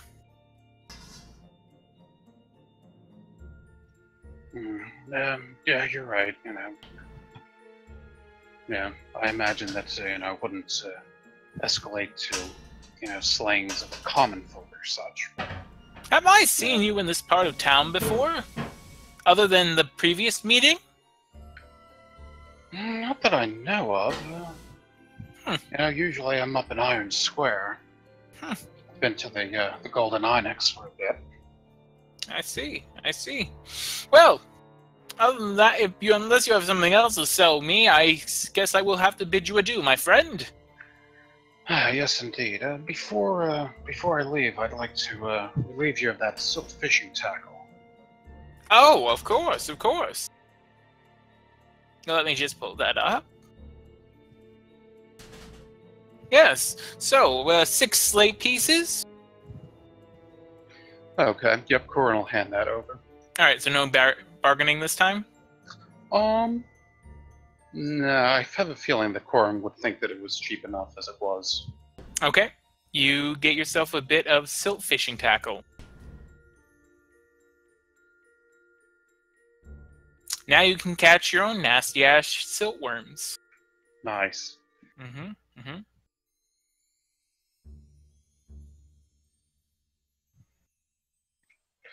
Yeah, Corbin will give the rest of it, a passing glance, but that'll do me for today. Thank you, and enjoy your painting. I certainly will, thank you. And you can tell as you're going out that he's still checking just to make sure there's no rats in that picture. Nice. Okay, so where do you want to head now? It's only been about 30 minutes, so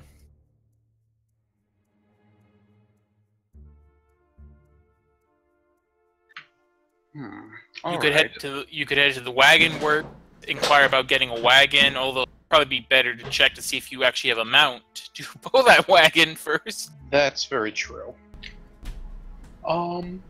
Yeah, I'm thinking, Corin would kind of think to himself, all right, does he want to see Ben? And, I'm back and I got himself, food. Nah, it's probably best that he wait for the others. So yeah, he'll go ahead and check on the mouse. Okay, let me just double check on how much time it's going to take.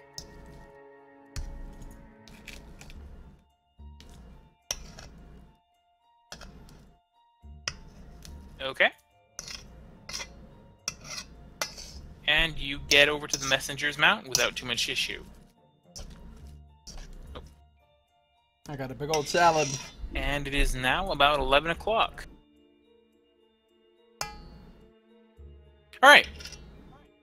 Okay, this feels like it's been playing the same goddamn music for a very long time. What's going on here? Just randomly play, thank you. Make a playlist, bro. I have made a playlist. Several. Can't I've you actually just play the whole. I am. That's why I did it. For some reason, it got stuck on that song. I don't know why. I have 1, 2, Also, 3, 5, 6, 7, 8, I don't 9, feel like 10, we 11. we duly celebrated the fact that Corwin actually sold a painting. It is true. Indeed. He did sell a painting, albeit it was the most normal painting, but he did sell a painting. Congratulations, Corwin. This is a Thank you, major thank you. milestone. Yeah. It is. Mm-hmm. You know what, Yeah. Corwin? If this were a video game, we would have just gotten some kind of achievement notification. Yeah, achievement for sure. In fact, you know what, Corwin? Give yourself there a point of inspiration. Awesome. Thank you. Yep. Sold a painting. Congratulations. Now if you could only offload these other ones. I'm sure that it'll happen one of these days. Yeah. Well, you know the DC for that. Yep. Mm-hmm. Alright. I'm telling you, bro, the rat's nest. I'm kind of thinking that. Alright, so you arrive at the messenger's mount, and there you see the manager, Ibil Bijuk, standing there. Ah, hello, friend, hello! It's good to see you. Have you come to check on the Crodlu? Yes, indeed. My friends are otherwise indisposed in the city, but I was in the area and thought I'd check just to see how she's doing. Well, she's doing actually quite well. I believe that she will make it, though she's not strong enough to travel as of yet. I do not believe you have anything to fear from her dying, friend. You have saved her. This is most excellent. I will I'll let my compatriots know. Of course, would you like to see her? Certainly. Alright, he takes you over to the Crawlu, and it's there resting right now. Just sort of breathing in and out, a nice steady rhythm. Overall, it looks much better, much less haggard than before. Alright, yeah, Corbin will kind of put out his hand and, let the Crodlu kind of get a sense of him and, just pet it a little bit and, otherwise, there's nothing to fear, that kind of thing. Okay. You do so, and it sort of makes this weird churring noise. Other than that, yeah, it seems fine. Is Corwin alone at the moment? I would say that probably not. Ebel has a lot of sons who are helping out in the shop, so if you're thinking of summoning anything, it's probably going to be a bad idea. It'll be Wallace all over again. Yeah, then that'll wait till later. I figured to just kind of gauge the reaction as to a thing happening, but okay. Yeah. And then Corin will look it over and go, you look like you're doing well. You're in a sorry state when we first saw you, but I hear that you're gonna make it through. All right. So, now what do you want to do? Now do you want to head to the wagon work?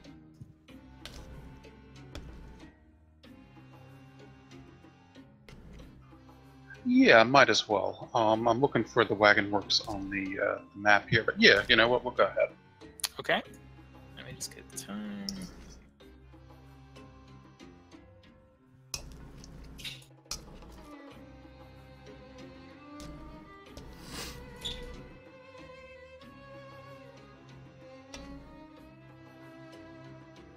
Yes, one sec.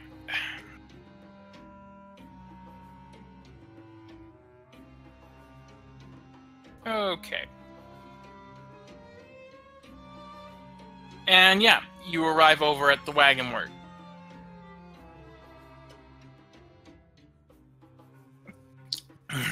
And big surprise, there's wagons everywhere, and the constant sound of wagons trundling in and out of the shop.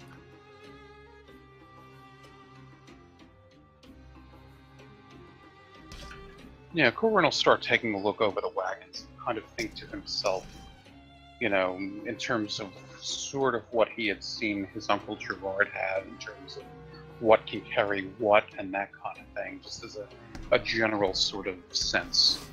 Well, for a Crodlu, you'd probably be looking at a 1,000-pound capacity wagon or cart. Oh, apparently my connection to the server has been interrupted. Anything you do right now will attempt to send you when you go back online. Yeah, I just got that too. Got that from what? Roll20. Oh. Because Yeah, Roll20 is being a bastard, man. Yeah, red Both box are and evil on going, top. In the game. That's weird. Mine's normal. Yeah, so is mine.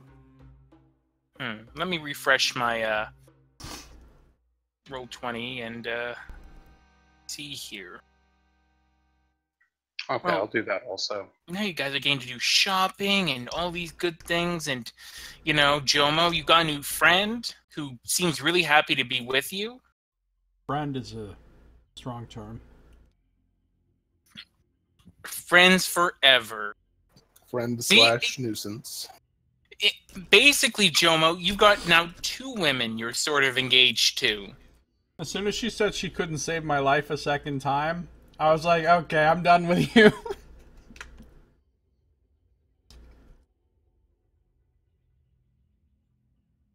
Well, maybe she can do other things. Who knows? And then she said she couldn't carry stuff, so... Oh. I can see Jomo when he's looking for a wife, or just Josiah in real life looking for a candidate. Alright. If I was shot, could you save my life? And second question, will you carry my shit? Those are important qualifiers for me. This is why I'm single most of the time. Okay, that seemed to have helped. Alright. When you ask a woman on the first date what her carrying capacity is. Great. Yeah, that's not a relationship that's gonna last super long. Or maybe it'll last forever, who knows? Maybe that's exactly the question that women want to have asked. Where's Jen? She knows all these things. Damn it, Jen. I don't think Jen would carry much. Anyways. You see a man, there, this gigantic beast of a man with an unkempt beard, black hair, and he's just hauling parts as he's constructing a new wagon.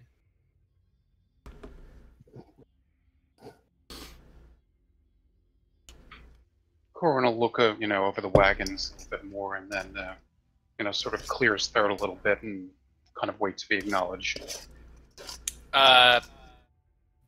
He just sort of grunts.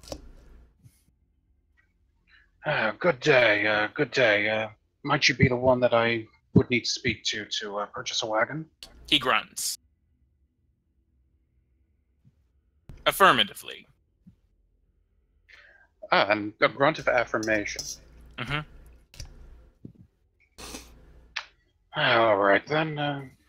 Well, my friends and I looking for something in the 1,000-pound carrying capacity range. What kind? Cart, wagon? Wagon. All right, closed or open?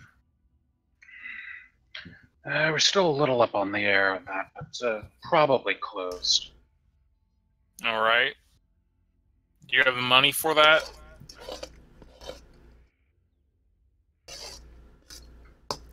And I'm just going to quietly look at the price guide just to confirm what I have. It'll be under mount equipment, by the way. And a closed wagon, I should say, in the 1,000-pound range. That's about 30 enamel pieces.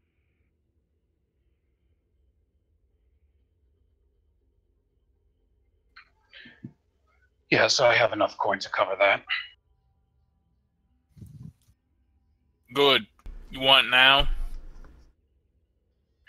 Well, we're not actually planning on leaving the city immediately. We'd like to pick it up when the time is right. I don't do layaways.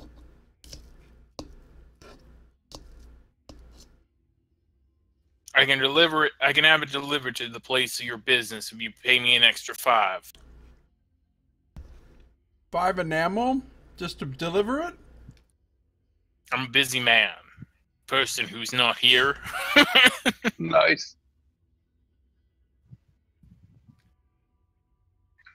Corwin will kind of furrow his brows and a little bit of thought, then go, Well, do you have a fair stock of closed wagons of that type, or even open ones? I have a couple that are already built. Most of them have already been sold off, though. Lots of people want wagons these days.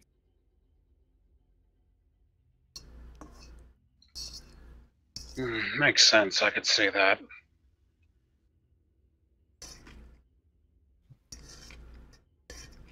So, what's your decision?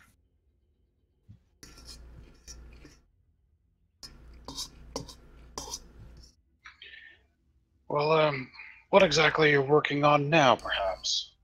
There's one trying to build a cart.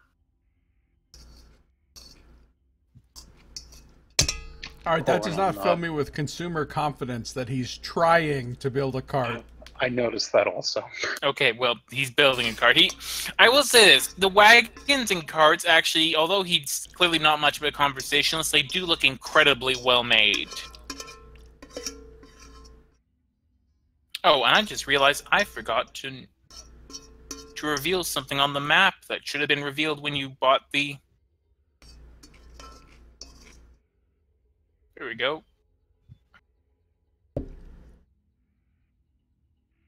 What was it? It was by the Wagon Works. I totally forgot to reveal that when I bought the Guide to Tier.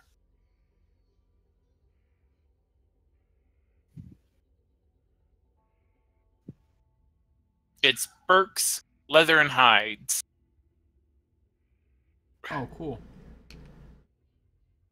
Is that like a store that sells leather armor, or is it like leather goods for, like, covered wagon use? Either. Okay. That salad was good.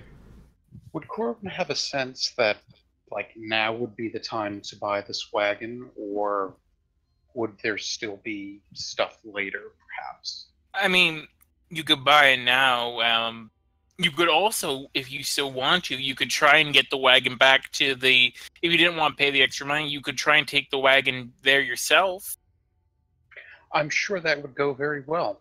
It's something you could try. In fact, let me take a look here. Your strength is what? Oh, just a nice, really pumped up 10. And how much is the Artway? Sick. Yeah, you could actually. I would say you could actually. Well, at least the open one. You could, albeit it would be slow, but you could actually get it back to the messenger's mount by yourself. Did we have an arrangement already that they would house the wagon as well?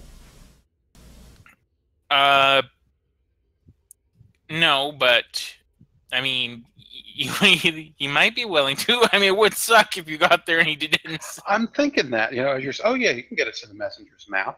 Ah, what are you doing here with this thing? So in that case, yeah, I guess then you've answered your own question as to whether or not it's a good idea to get it now or.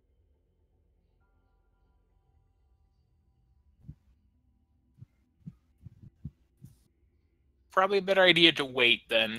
I'm thinking that. At least Corwin knows that of the merchant and that kind of thing. Okay. So where do you want to head back? Do you want to head back now, or do you want to try to go to Iron Square? What? Or do you want to try and go to the Rat's Nest on Josiah's suggestion? Or you go to Rafiq's gallery, see if he wants to buy some of your... True. The Rat's Nest is tempting, although it's very close to where the poisoning occurred. So I don't know if Corwin would really want to go over there. Oh, what's the worst that could happen? Yeah, what's the worst? How many hours has it been? It has been about... it's been about an hour total. Okay. Corwin will head over to... Or you could always go get drinks somewhere. I mean, again, that also worked out really well for you last time. Yeah, I was kind of thinking of that as well. Speaking of which, Sinclair, are you doing anything special right now with Jomo, who's just sleeping? No, I mean, like I said, I am going to go down to the bartender, maybe write out a quick message to Ven and say, hey, I need to get a message to Ven. Can you help? All right. Right. No problem there. Just give it to me. He normally has kids, what's her name, Zinnet or whatever, come by, pick up notes. So I'm sure she'll be in by soon. Okay, so yeah, I'll just scroll down.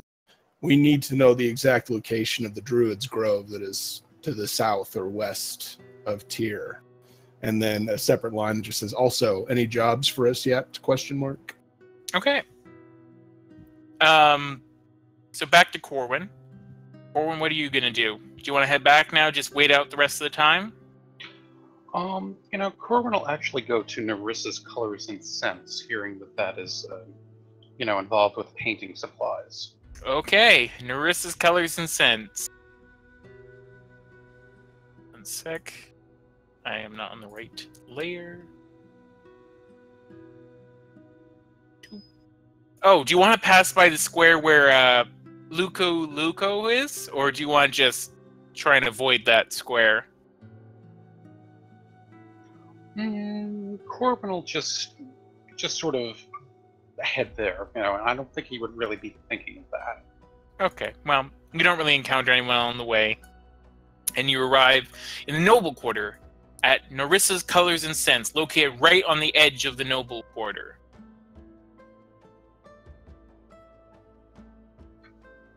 Corwin will take a nice lungful of that Noble Quarter air and head on in.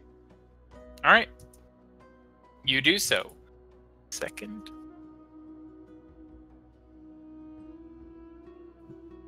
Yeah. And as you do so, actually, speaking of nice fragrances, this is as you walk in, it's incredibly fragrant, and you walk in this very nicely apportioned shop. It appears to have just this collection of perfumes, body oils, face paints, colorful feathers.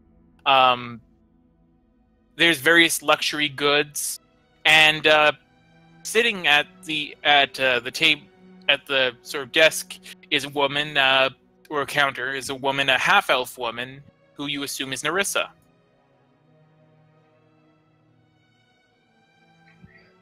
Corwin will kind of look over the. Yes, D&D. He'll look over the wares and kind of nod to the shopkeeper. Greetings. You've got a nice place here. Thank you. What can I do for you? I happen to be in the area, and I'm a bit of a painter myself, and You're I thought looking. I'd take a look at your supplies. I must confess, though, I normally don't get individual quite so dressed coming into the shop, because you still are wearing your desert clothing, aren't you? Yep. Yeah. Ordinarily, my customers are a little bit more urbane, but that's fine. A painter, you say? What is it you're looking for? Maybe some lazurite. It makes a lovely blue. Ah, yes, indeed. I've encountered lazurite before. It is quite a nice pigmentation. Indeed. Yeah, I was potentially looking for things that would sort of, bolster my repertoire and my painter's kit. Well, we do sell a collection of various painter supplies and the like. If you would like me to, if you're looking for some new colors or whatnot, we can just take a look. See, what is it you had in mind exactly?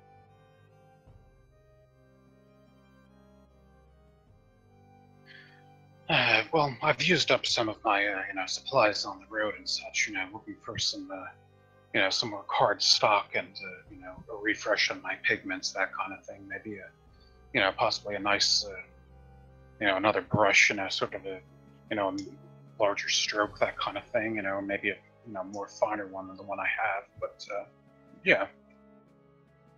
Of course, of course.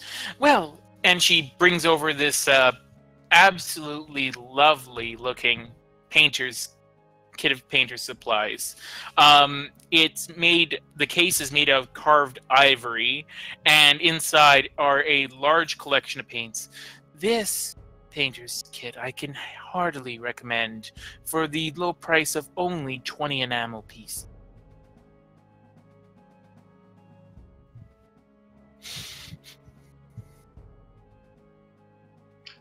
Corbin will kind of look it over and, think to himself, okay, is there anything special about this that he doesn't have, even though it is a lovely painter's kit? But of course, being out on the road and such. Yeah, I mean, it's a very nice painter's kit. I mean, and if you were a professional painter, you'd be lucky to use it. But yeah, they are fine brushes, and there are some very rich pigments in there that you don't have in your kit. But of course, yes, you would have to consider the fact that you'd be taking this out on the road. Well, it is quite a nice set, but, well, as you see from my state of my dress, I am out on the road quite a bit.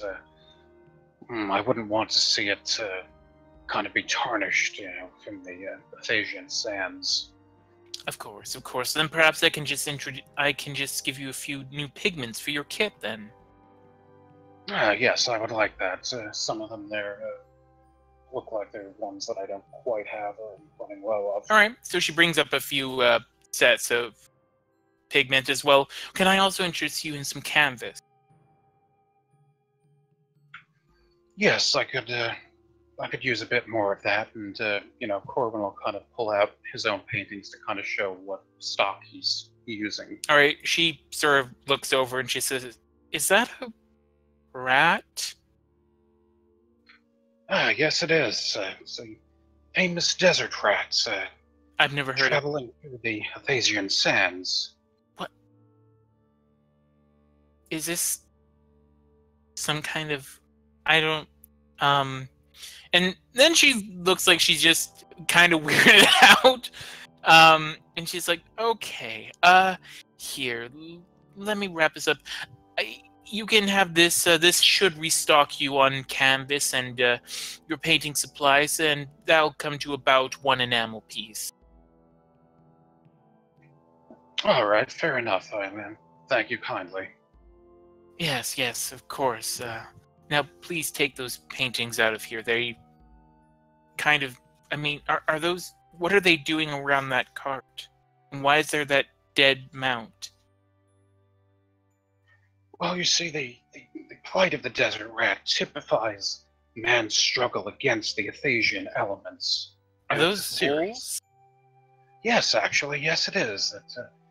Sometimes you can find opportunity even in the worst of circumstances. Okay. All right, please leave now. Have a nice day. Please leave. Corwin will give a gracious nod to the shopkeeper and head on out. Okay. Well, that was weird. So, what do you want to do now? You can head back, or...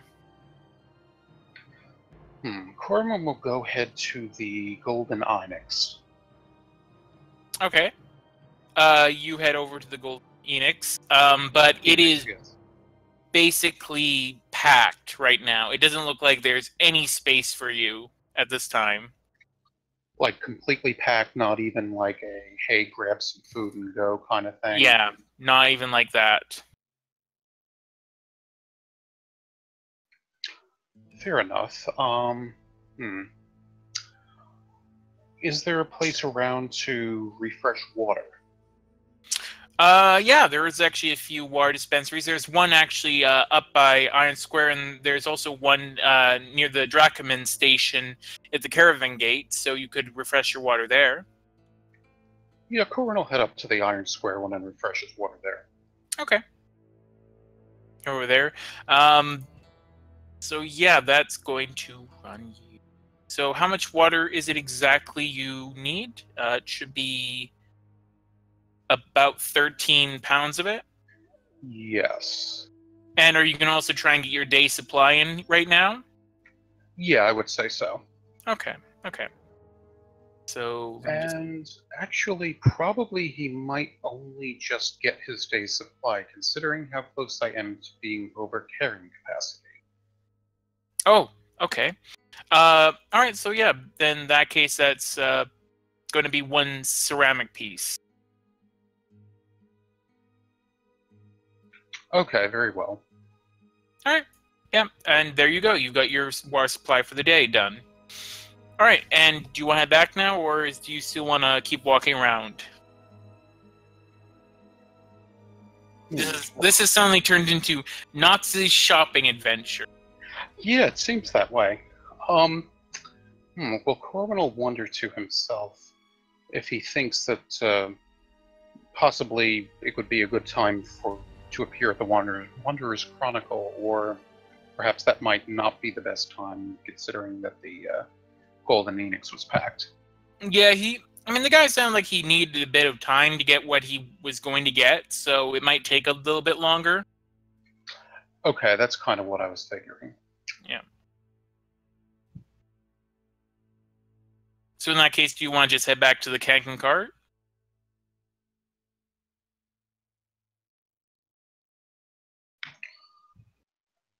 Yeah, Corwin will just go ahead and head back then. Okay.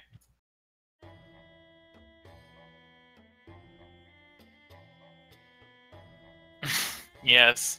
So it's about 12... Oh, yep.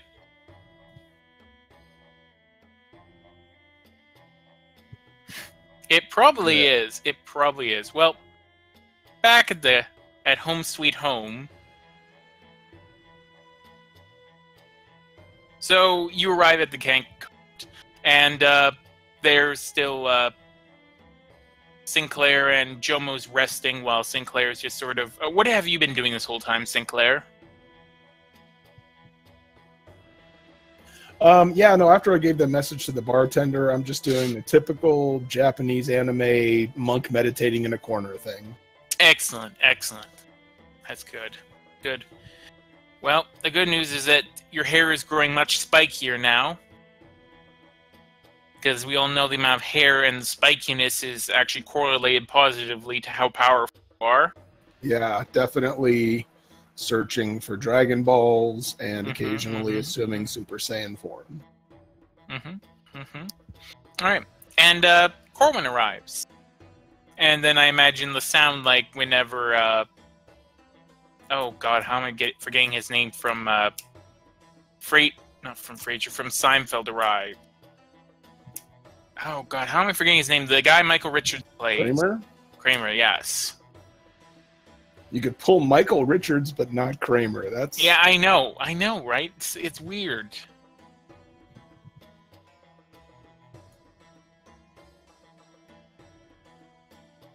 I don't think so. I think he just, other than playing a giant racist on stage, Yeah, I was which gonna was say. his last role. Fairly convincing racist, but Oh, jokes that are years out of date now. Anyways, so yeah, Corwin arrives. okay. Well, like the aforementioned anime, as soon as his foot creaks a floorboard on the stairs, my eyes snap open. No, but yeah. So Sinclair will just look up at Corwin and nod and say, "Did you get everything you needed to?" Well, I got some of it. Didn't actually get back to the bookstore, but I've got a little bit of good news at least. What's that? Well, it looks like the Crodlu that Jomo healed is going to make it. That's good. He'll be happy to hear that. Yeah, I took a look at some wagons as well, but they wanted to have a whole thing, where, if you have a business, you can deliver it, and, all this kind of stuff, and it just got a bit too much, so I decided to wait on that. How much were they looking for? We didn't get too much, well, the wagon maker wasn't much of a conversationalist, to say the least, but it's got quite a nice selection, at least. I like how much different this is. About this time in the first session of the last episode, you guys were running and hiding from a sandstorm. Yeah, this is relatively calm compared to all that.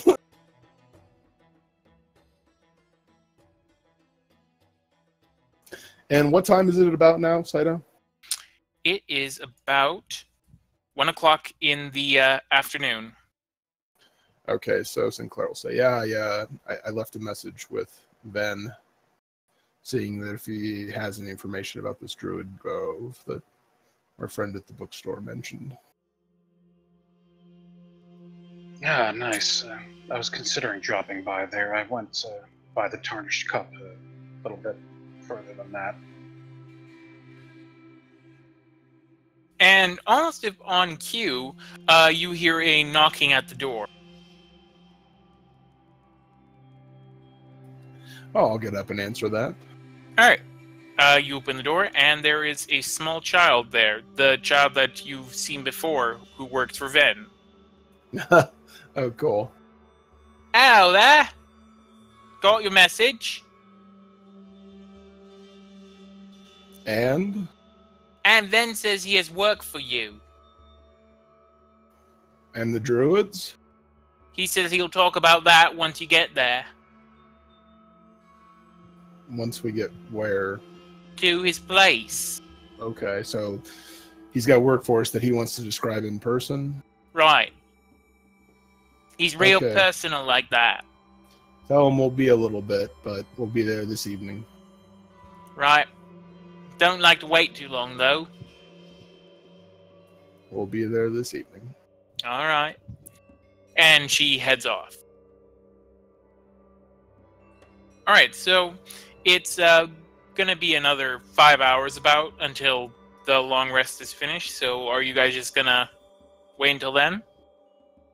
Yeah, I mean, if Corwin is making motions like he's going to stay in the room, then Sinclair will definitely just say, "Oh, I'm gonna, if you're gonna be here, I'll head out for a little bit." Yeah, by all means, go ahead. I was going to bring you back some food, but, well, the Golden Edicts was packed. Oh, thanks. I'll see if I can't find something. Corwin will give a nod and kind of think to himself over if there was anything else he had done, but nothing of significance, so see you later. Okay, Scito. Yeah, so I'm just gonna. He'll just be wandering around the city, not really doing anything in particular, just trying to get a better lay of the land. Just Okay.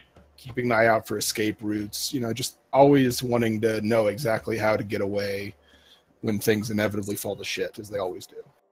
All right. And, you do that. And you see the many sights of the city. You see people sort of haggling on the streets. You see every so often refugees being crowded out of a shop or something. A Templar making an arrest. And so it is for another 5 hours about. The one thing I will do is I'm going back to where that spoony bard was hanging out. Okay. And I'm going to tell him, hey, practice makes perfect. And there's a great little tavern where I'm sure you could set up shop. It's called the Cank and Cart. Okay, well, you get there, but unfortunately he is not there at the bummer. square anymore. Those spoony bards, they're very mobile.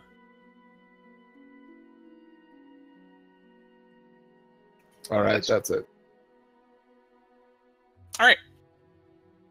So, as you get going, about 5 hours pass. So I'm imagining you're heading back before the 5 hours have ended.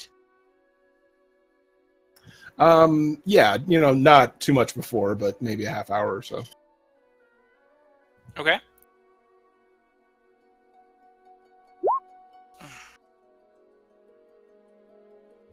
Sorry, I cut my finger.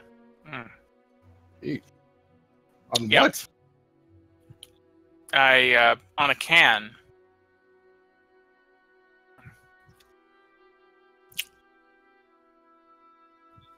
No, it's not that bad.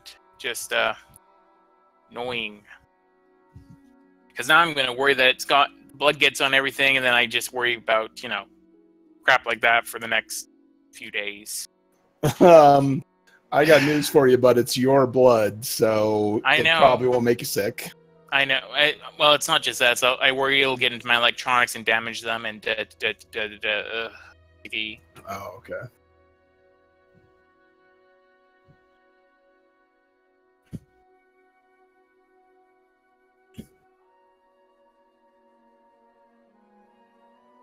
Yeah, that's weird. Okay. So yeah, and 8 hours have passed now. It's about 6 o'clock at night. And Jomo, you're starting to stir.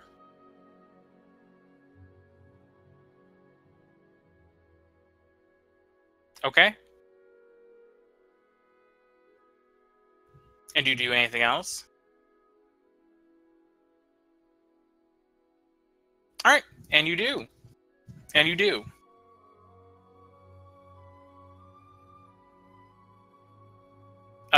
Right now, it would be both Corwin and Sinclair should have both arrived back there.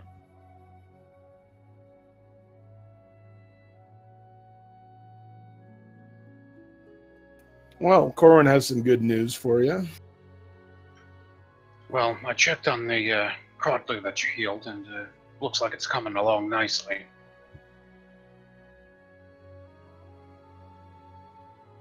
We've also got to go see Ven. He's got some work for us and some information about where this Druid's Grove may be.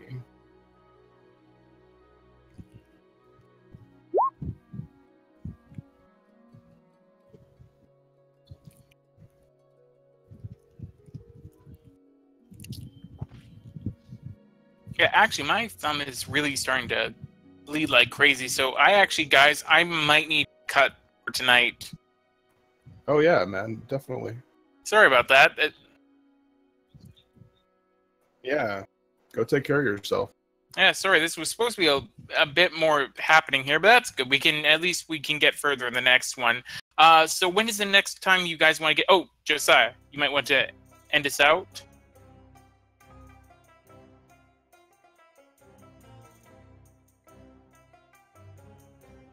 I just realized. Have you been muted? Well, Boss doesn't seem to be able to hear you. Yeah, you guys have been able to hear me on Discord, right? Yeah. But I was muted on OBS. Oh, that sucks. For a while, so... Was everyone muted or just you? Just me. That's well, weird. I guess it's a good thing that we actually cut when we did.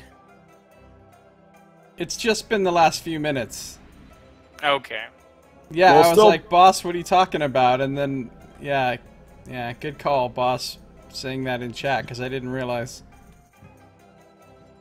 Anyway, still post the that's- video because I want to hear the intro again. Oh yeah, of course I'm gonna post the video, right? So that's gonna do it for this episode. Thank you for watching. This has been Josiah Plays Dungeons and Dragons: The Shattered Crown, 5th edition Dark Sun campaign with DM Scito.